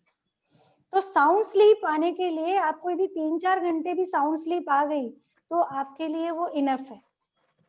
4 घंटे भी यदि साउंड स्लीप है तो वो इनफ है मेरी शरीर की ऊर्जा को। वैसे 6 घंटे से 8 घंटे हम मानते हैं कि निद्रा आनी चाहिए एक स्वस्थ व्यक्ति के लिए, लेकिन जैसे जैसे उम्र बढ़ती जाती है हमारी नींद कम होती जाती है सामान्य रूप से। उसमें कुछ भी ऐसा नहीं है कि जितना हम बचपन में, आप सोच देखिए बच्चे जब छोटे होते हैं तो आप उनको जगा हुआ कम देखोगे, सोते हुए ज्यादा देखते हैं। इन्फेंट जो होते हैं हमारे शिशु अवस्था में, तब आप देखेंगे वो सोते ही रहते हैं, उसी समय उनकी ग्रोथ भी होती है। लेकिन जैसे जैसे उम्र बढ़ती जाती है, उम्र के हिसाब से आपकी जो नींद है वो कम होना स्वाभाविक है। युवावस्था में इतनी रहती है और वृद्धावस्था में थोड़ा सा समस्या बढ़ जाती है। लेकिन यदि आप योग निद्रा का अभ्यास करते हैं तो आपको वही आधे घंटे की योग निद्रा में या 15 मिनट की योग निद्रा में वही एनर्जी फील होती है जो कि आपको 5 से 6 घंटे की नींद में फील होती है। अच्छा। तो इसलिए मैंने कहा कि यदि किसी व्यक्ति को नींद की समस्या, अनिद्रा की समस्या, साउंड स्लीप नहीं आती है तो वो योग निद्रा का अभ्यास करे, उससे उसको वही री एनर्जाइज फील होगा जो कि नींद के बाद होता है। प्राणायाम का सही समय क्या है, जिस समय प्राणायाम करने से ज्यादा फायदा होता है, फायदा मिलता है? प्राणायाम का सुबह सही समय सुबह करना या कौन सा टाइम है जो उसमें प्राणायाम करना ज्यादा अच्छा रहता है? वैसे तो सबसे अच्छा यही होता है कि हम सुबह करें, क्योंकि सुबह सुबह जो हमारी चेतना होती है, सुबह जो हमारी ऊर्जा होती है, वो दिन भर हमारी उसी ऊर्जा पे, यदि हम सकारात्मक ऊर्जा के साथ में अपने दिन की शुरुआत करते हैं तो पूरा दिन हमारा अच्छा जाता है और पूरा दिन हमारा री एनर्जाइज बना हुआ रहता है, क्योंकि हमने वहीं पे सुबह ही अपने आप को अपने जैसे हम भोजन करके अपने पेट को फिल कर लेते हैं, वैसे ही अपने शरीर को एक सकारात्मक ऊर्जा से हमने फिल कर लिया है, तो दिन भर उस ऊर्जा से हमारा कार्य चलता है। इसलिए हम सुबह तो अच्छा है ही, लेकिन कई लोग हैं जिनके साथ समस्याएं हैं कि उनके साथ में सुबह 7 बजे ऑफिस हो रहा है तो वो सुबह सुबह नहीं कर सकते। तो ऐसे समय पे जहाँ पे वो रोज उस समय टाइम निकाल के रेगुलर रूप से कर सकते हैं, नियमित रूप से, उस समय वो प्राणायाम करें, लेकिन खाली पेट। आहार का विशेष रूप से ध्यान रखना बहुत जरूरी है कि आपका पेट खाली होना चाहिए। तो सुबह का समय इसलिए बोलते हैं कि सुबह खाली रहता है पेट आपका, तो बहुत अच्छा है आप सुबह यदि प्राणायाम करते हैं तो। और यदि आप शाम के समय कर रहे हैं तो आपका 3 घंटे, 3 से 3.5 घंटे का आप उसमें आप वो रखिए, गैप रखिए। दूसरा मेमोरी के लिए सबसे अच्छा प्राणायाम कौन सा, जिसमें मेमोरी ज्यादा बनी रहे, उसके लिए कौन सा प्राणायाम सही रहेगा मेमोरी अधिक करने के लिए? बिल्कुल, आप यदि देखें इसको वैज्ञानिक दृष्टिकोण से देखेंगे तो क्या चीज है जो हमारी मेमोरी को बना के रखता है, तो वो है मस्तिष्क। ठीक है, तो उसमें हमको क्या करना है, हमारा जो ब्लड सर्कुलेशन है ना, हमारा ऑक्सीजन लेवल यदि प्रॉपर है मस्तिष्क में तो क्या होगा, हमारा जो स्मरण शक्ति है वो भी ठीक रहेगा। तो जितने भी आप प्राणायाम कर रहे हैं आप अनुभव करेंगे, जो मैंने एक प्राण आपको बोला, उदान प्राण क्या कर रहा है, आपकी प्राण ऊर्जा को सर की तरफ लेके जा रहा है, हृदय से मस्तिष्क की ओर। ये मैंने प्राण के जो 5 प्रकार आपको समझाए थे, तब मैंने बताया था कि अलग अलग विभाग हैं। तो उदान प्राण क्या कर रहा है, आपकी ऊर्जा को मस्तिष्क की तरफ लेकर जा रहा है। तो प्राणायाम आपके स्मरण शक्ति पर कार्य जरूर करेगा आपका, क्योंकि ब्लड सर्कुलेशन सर की तरफ जा रहा है, ऑक्सीजन लेवल प्रॉपर कर रहा है मस्तिष्क में। तो जब हम एग्जॉस्ट फील करते हैं तब भी क्या होता है, हमारा ऑक्सीजन लेवल कम हो गया मस्तिष्क का, तो आप एग्जॉस्ट फील करने लग जाते हैं और आपको लगता है कि हमारा सर अब हड़ताल पे चला गया, हमको काम नहीं कर सकते। तो कुछ देर प्राणायाम करके आप अपने मानसिक, अपने मस्तिष्क में ऑक्सीजन लेवल को प्रॉपर भी कर सकते हैं, रक्त संचार को भी प्रॉपर कर सकते हैं। दूसरा, दिन में एक बार आप योगा इन्वर्जन की पोजीशन बनाएं, मतलब आपके पांव ऊपर की तरफ और सर नीचे की तरफ रहे। ऐसी पोजीशन, नॉर्मल पोजीशन आप कह सकते हैं कि पलंग के सहारे से अपने पांव को ऊपर करके आप लेट गए, कुछ देर के लिए, क्योंकि जो वृद्ध है वो लोग तो नहीं कर सकते हैं कि शीर्षासन कर लेंगे या सर्वांग आसन कर लेंगे, कठिन आसन कर लेंगे, नहीं कर सकते। तो क्या करें, पाँव को ऊपर कर लें। तो पाँव जब ऊपर होगा तो ब्लड सर्कुलेशन आपका क्या हो रहा है, हृदय की ओर आ रहा है, सिर की तरफ जा रहा है। तो वो रिवर्स जो पोजीशन जा रही है उससे भी आपके रक्त संचार मस्तिष्क की तरफ जा रहा है, उससे भी आपके स्मरण शक्ति पे प्रभाव पड़ेगा। धन्यवाद मैडम, हमारी समस्या का समाधान आपने निकाला, उसके लिए आपके बहुत बहुत धन्यवाद। Thank you sir, thank you. Sitaram ji Rathi. Veena ji जय श्री कृष्ण। जय श्री कृष्ण सर, जय श्री कृष्ण। वीणा जी मैं पूछना चाह रहा हूँ, जैसे हम जो योगा मतलब प्राणायाम करते हैं, जब सांस बढ़ते हैं और छोड़ते हैं तो उस टाइम ऐसा लगता है कि सांस अंदर बढ़ नहीं रही है, और अगर 2 मिनट रोकेंगे तो ऐसा लगेगा कि जब प्राण निकल जाएंगे। तो एकदम वो सांस, उसका क्या रीजन है कि उसको कैसे कंट्रोल में कर सकते हैं अपन?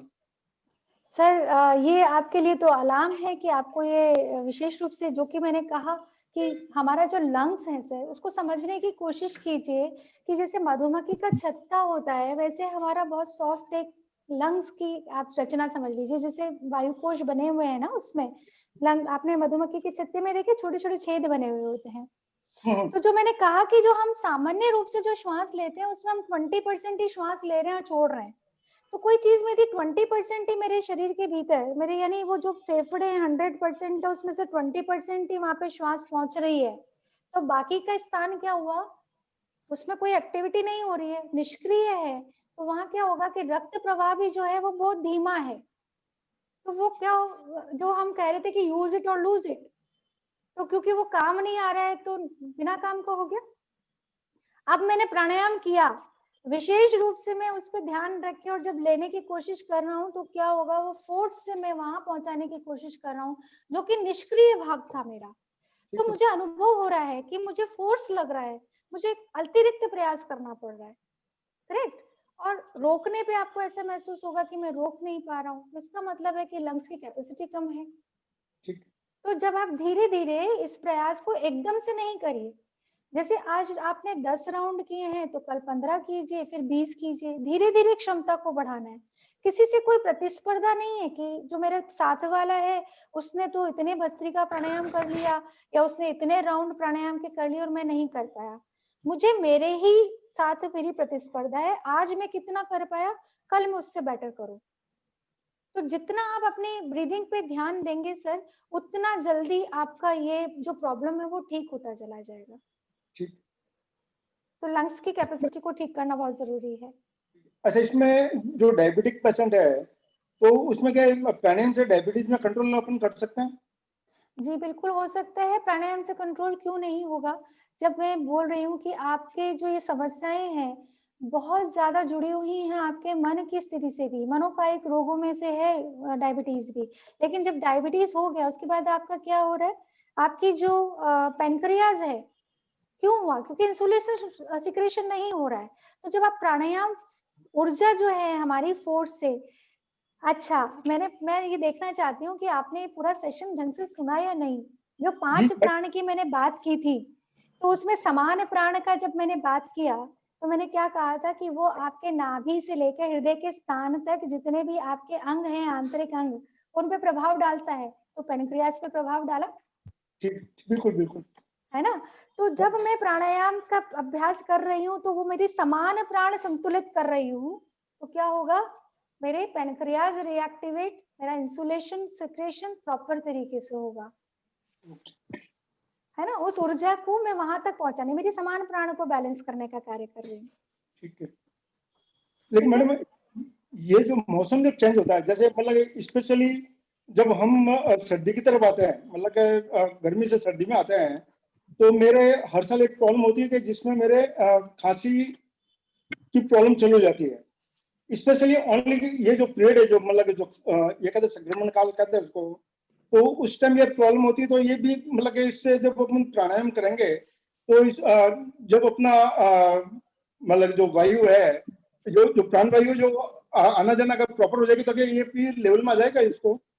बिल्कुल आएगा सर। जो बात कर रही थी मैं कि आप भले कई लोगों को देखते हैं कि बहुत खुली हवा में रह रहे हैं, सब कुछ अच्छा है, लेकिन फिर भी वो स्वस्थ महसूस नहीं करते, तो उसका कहीं ना कहीं कारण मेरा आंतरिक स्वास्थ्य है, यानी मेरी इंटरनल जो मेरी रोग प्रतिरोधक क्षमता है वो कितनी अच्छी है। यदि मैं गेहूं का दाना कमरे के भीतर लाके डालूंगी तो क्या वो उगेगा? नहीं उगेगा। लेकिन वही दाना यदि मैं मिट्टी में डालूंगी तो वो उगेगा ना? क्यों? क्योंकि उसको उपयुक्त वातावरण मिल रहा है, वहां पे उसको मिट्टी मिल रही है, उसको पानी मिल रहा है, तो वो उगेगा। तो यदि मैंने अपने शरीर के अंदर रोगों को पनपने का वातावरण दे रखा है तो वो पनपेंगे। तो प्राणायाम से आपकी शुद्धि हो रही है, रक्त की शुद्धि हो रही है, आपके लंग्स की कैपेसिटी बढ़ रही है, रोग प्रतिरोधक क्षमता बढ़ रही है, तो निश्चित रूप से आप स्वस्थ होने की ओर जा रहे हैं। तो आप ये देखिए कि जब वातावरण में परिवर्तन आता है, पर्यावरण में, यानी जब मौसम चेंज होता है, तो हमारे हिंदू धर्म में तो आप देखिए जब भी नवरात्र आते हैं तो वो ऐसे समय ही आते हैं। तो हर चीज वैज्ञानिक दृष्टिकोण से यदि देखेंगे तो वो किस लिए है, उस समय आपको फास्टिंग रखने के लिए क्यों बोला जाता है? ताकि आपका इंटरनल क्लिनजिंग हो जाए फास्टिंग के थ्रू, और मन शांत रहे, क्योंकि आप प्रार्थना करते हैं उस समय। प्रार्थना और प्राणायाम एक दूसरे से बहुत जुड़े हुए हैं। जब ओम का उच्चारण है तो वो प्राणायाम है। तो इन चीजों को समझ के करिए सर, आपको बहुत लाभ होगा।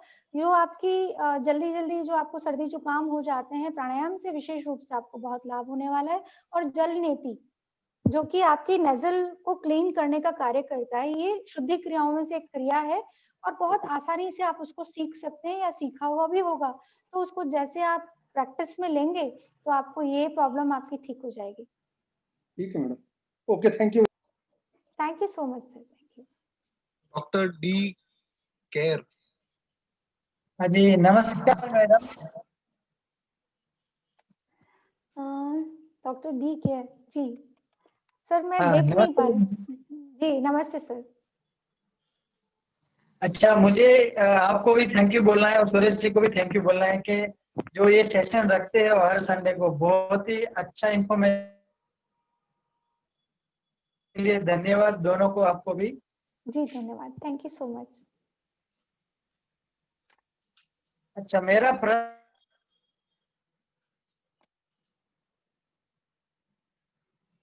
सागर जी शायद आवाज क्लियर नहीं आ रही। इनका इंटरनेट शायद कनेक्टिविटी में दिक्कत है। हाँ, या तो वो लिख के भेज लेकिन दे जब हम करते आप उन्हें बोलिए, वो मैसेज के थ्रू वो दे देंगे आपको। प्रश्न आप पूछ लीजिए फिर।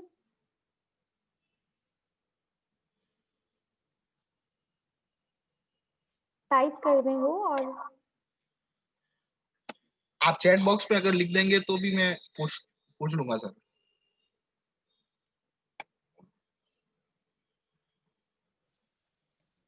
हेलो जी सर, शायद नेट की प्रॉब्लम है। हेलो, आपकी आवाज कट रही थी पहले।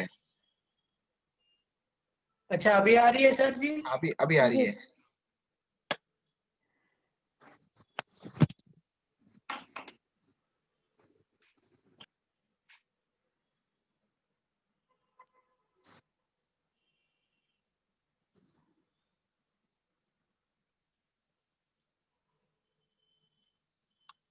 हेलो, आपकी आवाज आ रही है सर, आप या तो नेटवर्क में आ जाइए कहीं पे।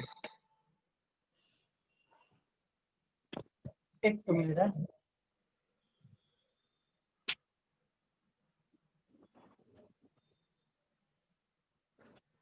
अब आ रही है आवाज सर जी? हाँ,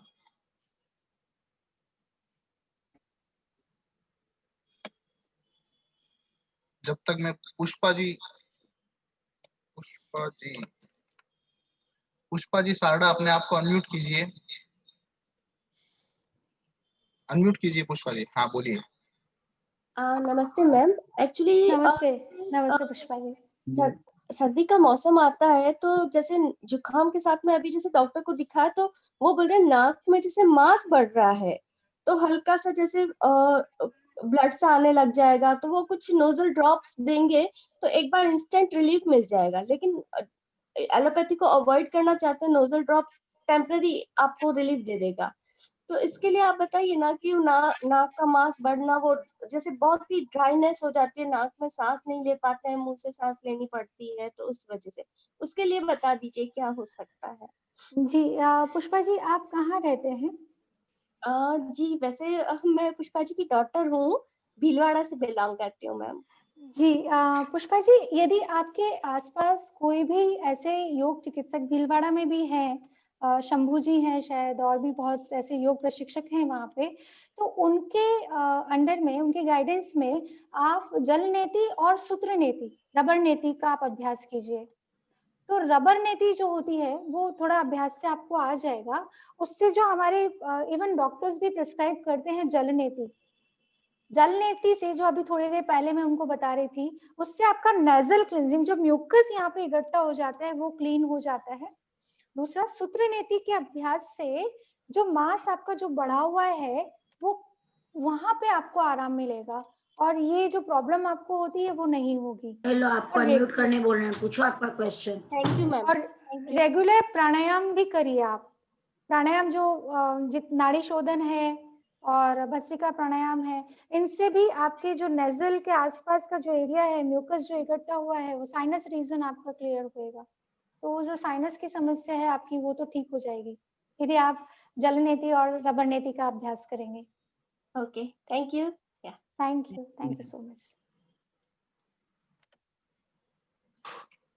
अभी तक के तो सारे क्वेश्चंस हो चुके हैं जी। सुरेश जी सर। हाँ सागर, मेरा सवाल एक। हाँ सर। वीना जी। जी। मैं जनरल क्वेश्चन पूछ रहा हूँ मैं। जी। तो स्टाफ जो है। नमस्ते भाभी। नमस्ते वीना जी, थैंक यू। नमस्ते, थैंक यू सो मच भाभी, थैंक यू सो मच, आपने अटेंड किया उसके लिए। मेरा सवाल स्टाफ के बिहाफ पे है जी। 8 घंटा वो जो है बैठ के काम करते हैं, तो उनके कमर में दर्द भी होता है, पैरों में भी दर्द होता है, और आंखों से वो कंप्यूटर में और मोबाइल में 12 घंटे काम करते हैं। जी। तो इसके लिए मतलब ठीक है आसन है या जो एक्सरसाइज है, पर प्राणायाम के थ्रू कमर, पैर और आंख, इसमें कैसे डायरेक्टली या इनडायरेक्टली कोई सुझाव दे सकते हैं आप? जी भाई साहब, क्योंकि आज मैंने विषय ही प्राणायाम लिया था, तो सबसे पहली जो चीज मैंने बोली थी वो ये बोली थी कि प्राण का अर्थ केवल यहीं तक ही नहीं लेना है कि मैंने सांस ली और छोड़ी। प्राण का अर्थ ही है कि ब्रह्मांड से शक्ति, ऊर्जा को प्राप्त करना अपने जीवन को चलाने के लिए। तो यदि मैंने वो ऊर्जा को ही अच्छे से अपने शरीर के भीतर ग्रहण कर लिया, जिसको हम कहते हैं एनर्जी बैग मैंने भर लिया अपने अंदर, तो उस एनर्जी, उस सकारात्मक ऊर्जा से ही उनके शरीर की आधी प्रॉब्लम तो खत्म हो जाएगी। Blood circulation proper, digestive system proper, continuous बैठने से जो वो एक ड्रेन आउट, जो आप जो बता रही थी मैं कि आपको हड़ताल पे जाना महसूस होता है कि ऑक्सीजन लेवल कम हो गया है, तो क्योंकि मैंने अपना एनर्जी बैग भरा हुआ है तो वो ब्लड सर्कुलेशन मेरा प्रॉपर। तो प्राणायाम के थ्रू एक जो आपने बहुत अच्छी बात जो आपने बोली कि लोग आंखों का जो है, तो मैंने बताया था कि कूर्म उपप्राण, आज उपप्राणों के बारे में भी बताया था कि कौन सा प्राण कहाँ कार्य करता है। तो आंखों के क्षेत्र के लिए मैंने बोला था कूर्म उपप्राण। तो ये जितने भी प्राण हैं उनके अलग अलग विभाग हैं, और वो सिंपल आप जो प्राणायाम कर रहे हैं वो प्राण के विभाग अपने आप काम कर रहे हैं। यानी पेट का कार्य भी वो प्रॉपर तरीके से हो रहा है, हृदय का कार्य भी प्रॉपर तरीके से हो रहा है, मस्तिष्क का कार्य भी प्रॉपर तरीके से हो रहा है, फेफड़ों का कार्य भी हो रहा है, आंखों का कार्य भी हो रहा है, क्योंकि आंखों के क्षेत्र पे कार्य कर रहा है कूर्म उपप्राण, जो आंखों का झपकाना वाला है। लेकिन इसके साथ साथ कुछ और चीजें भी हमें बहुत ध्यान रखनी जरूरी है कि कंटिन्यूअस आपकी जो स्क्रीन पे आपकी नजर रहती है, तो आंखों को झपकाने का कार्य, आंखों पे ठंडक यानी पानी छिटकाने का कार्य, साथ ही मूवमेंट का कार्य, यानी जो छोटे छोटे हर 1 घंटे में स्टाफ को उठना चाहिए। बिल्कुल सर, बिल्कुल। और आंखों पे पानी भी डालना चाहिए और झपझपानी चाहिए। हाँ, और आसपास वालों को भी देख लेना चाहिए। उससे ये एक्सरसाइज हो जाएगी कि आप बैठे बैठे नजर की नजर हो जाएगी, आपका काम हो जाएगा भाई साहब, सब एक दूसरे पे नजर रख रहे हैं। हाँ भाई सागर, और कोई क्वेश्चन सागर? नहीं सर, अब कोई बाकी नहीं। तो सौरभ को इनवाइट कर लो फिर। हाँ सौरभ जी। अच्छा सौरभ जी भी हैं आज। क्या बात है। आप अनम्यूट कर लीजिए सर। जय श्री कृष्णा दीदी। जय श्री कृष्ण सौरभ भैया, आज तो मजा आ गया, मतलब सह परिवार आपके साथ में मैं योग क्या है जी, पापा जो है ये ब्रह्मास्त्र छोड़ देते हैं तो जब आपको पड़ता है। जब परिवार में कोई फंक्शन हो तो घर वालों को तो आगे वाली सीट पे बैठना ही पड़ता है। देखिए इसमें बहुत बड़ी बात आपने कह दी आज कि ये जो जिम्मेदारी है ना, जिम्मेदार व्यक्ति को ही दी जाती है। तो वो जो सुपुत्र है, जिनको पता है कि सुपुत्र किसे कहा जाता है, जो कि जिम्मेदारी लेने योग्य है। तो आप देखिए कितना बड़ा विश्वास है भाई साहब का आप पे कि आगे कर देते हैं ब्रह्मास्त्र झेलने के लिए आपको। तो और ड्राइविंग सीट पे आपको बैठा रखा है। हाँ, तो वही कह रहा हूँ कि भाई पिछले 2 महीने से जो भी संडे प्रोग्राम्स हो रहे हैं तो वो प्रॉब्ली वो जो इवनिंग टाइम जो बाहर निकलना होता था वो अब ये वाला सेशन हो गया है। वैसे भी किधर आ जा सकते नहीं है तो, बट यस मैं ये नहीं कहूंगा कि बहुत मजबूरी वाले सेशंस है ये। These all are very very enlightening sessions. और मैं शायद कोरोना को धन्यवाद देना चाहूंगा सबसे पहले, क्योंकि अगर कोरोना नहीं होता तो ये जितना भी लर्निंग्स है अपनी पिछले 7-8 महीने की शायद नहीं हो सकती थी। बिल्कुल सही कह रहे हैं। हम अपने जीवन में इतने व्यस्त हैं इन जनरल ऑल्सो कि उसके अलावा समय नहीं आपके पास में। बिल्कुल सही कह रहे सौरभ भैया, और यही चीज मैंने बोली थी अभी कुछ देर पहले जब किसी ने कहा था कि हम बाहर नहीं जा सकते। नहीं, तो जो आपने इस दौरान जो चीजें की है, आपने कभी इमेजिन किया था, कल्पना की थी कि मुझे समय मिलेगा तो मैं ये करूं, कि मैं अपने परिवार के साथ समय बिताऊंगा, या मैं गार्डनिंग का शौक रखता था तो मेरे को टाइम नहीं मिलता, मैं नहीं कर सकता। तो अभी वो हम सारी चीजें परिवार के साथ जो करना चाहते थे और समय नहीं रहने की वजह से नहीं कर पाते थे, वो कर पा रहे हैं। बिल्कुल तो बिल्कुल। उसके अलावा लर्निंग भी, रीडिंग हम कर रहे हैं, लोगों से हम जुड़े हुए हैं, नई चीजें सीखने को मिल रही है। तो डिपेंड करते हैं आप किसी भी समस्या को किस प्रकार लेते हैं, क्या समाधान भी हो जाता है। आपके सेशन के बाद तो मुझे ऐसा लग रहा है कि काश हमारी संस्कृत के टीचर आप होते हैं। क्या मतलब हिंदी लिटरेचर की मतलब जो मेरे पासिंग मार्क्स आए थे संस्कृत के अंदर वो शायद डिस्टिंक्शन में कन्वर्ट हो जाते हैं। मतलब जिस सरलता से, जिस मधुरता से, जिस विनम्रता से आप किसी सब्जेक्ट को लेते हैं, पर्टिकुलरली योग जैसा डिफिकल्ट सब्जेक्ट, मतलब योग ऐसा है कि हजारों वर्षों से चल रहा है, बट जिस सिंपलिसिटी से योग है ही बहुत सहज। लेकिन देखो it depends on the teacher. योग आपके 2 घंटे में ना तो करा जा सकता है ना कराया जा सकता है, योग तो होता है जिसको हम कहते हैं। क्या है जी, अगर सरल भाषा में हो तो आदमी की सीखने की इच्छा जरूर होती है। और आज तो क्या है कि 2 घंटे में तो आपने पूरी संजीवनी बूटी हमारे सामने रख दी है भाई साहब। सुरेश जी भाई साहब, जो बोलने का गुण आपका है ना, वो पहुंच गए सौरभ भैया के पास में पूरी तरह से। जो वाक पटुता आपकी है ना, वो पहुंच गई है। विरासत में सब चीज मिलनी चाहिए। क्या है, विरासत में सब चीज मिलनी चाहिए। बिल्कुल। और जो उचित व्यक्ति हैं, उत्तराधिकारी हैं, उनको तो सभी मिलना चाहिए। हाँ, तो मैं देखो लास्ट में केवल सिर्फ एक ही लाइन कहना चाहूंगा कि आपके उद्बोधन से ये लग रहा है कि अगर आज का रावण कोरोना है तो राम प्राणायाम है। राम प्राण है, प्राणायाम है। और कोविड तो देखो, we all know that it affects the lungs. और अगर प्राणायाम अगर आदमी सुचारू रूप से कर ले तो डेफिनेटली इस कोरोना नामक रावण का अंत किया जा सकता है।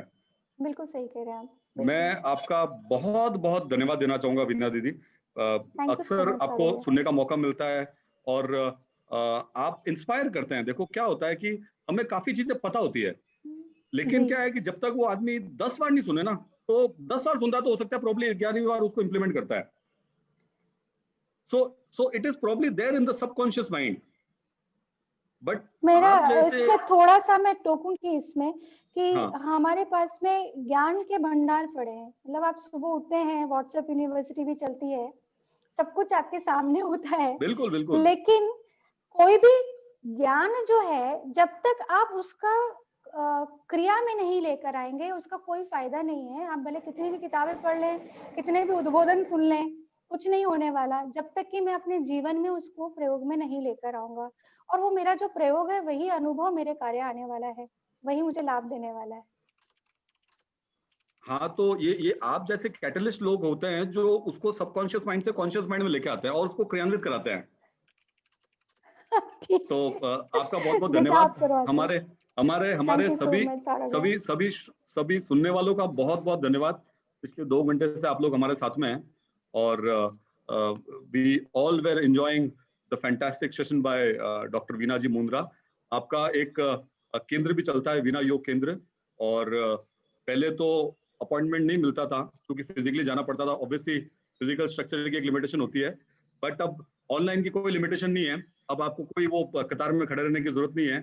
आप इनके जिधर बैठे हैं आप इनसे समय लेके ऑनलाइन इनकी क्लास ज्वाइन कर सकते हैं। तो सभी का पुनः बहुत बहुत धन्यवाद एंड आशा करता हूँ मैडम आपका ऐसा ही स्नेह प्रेम हमारे साथ आगे भी बरकरार रहेगा।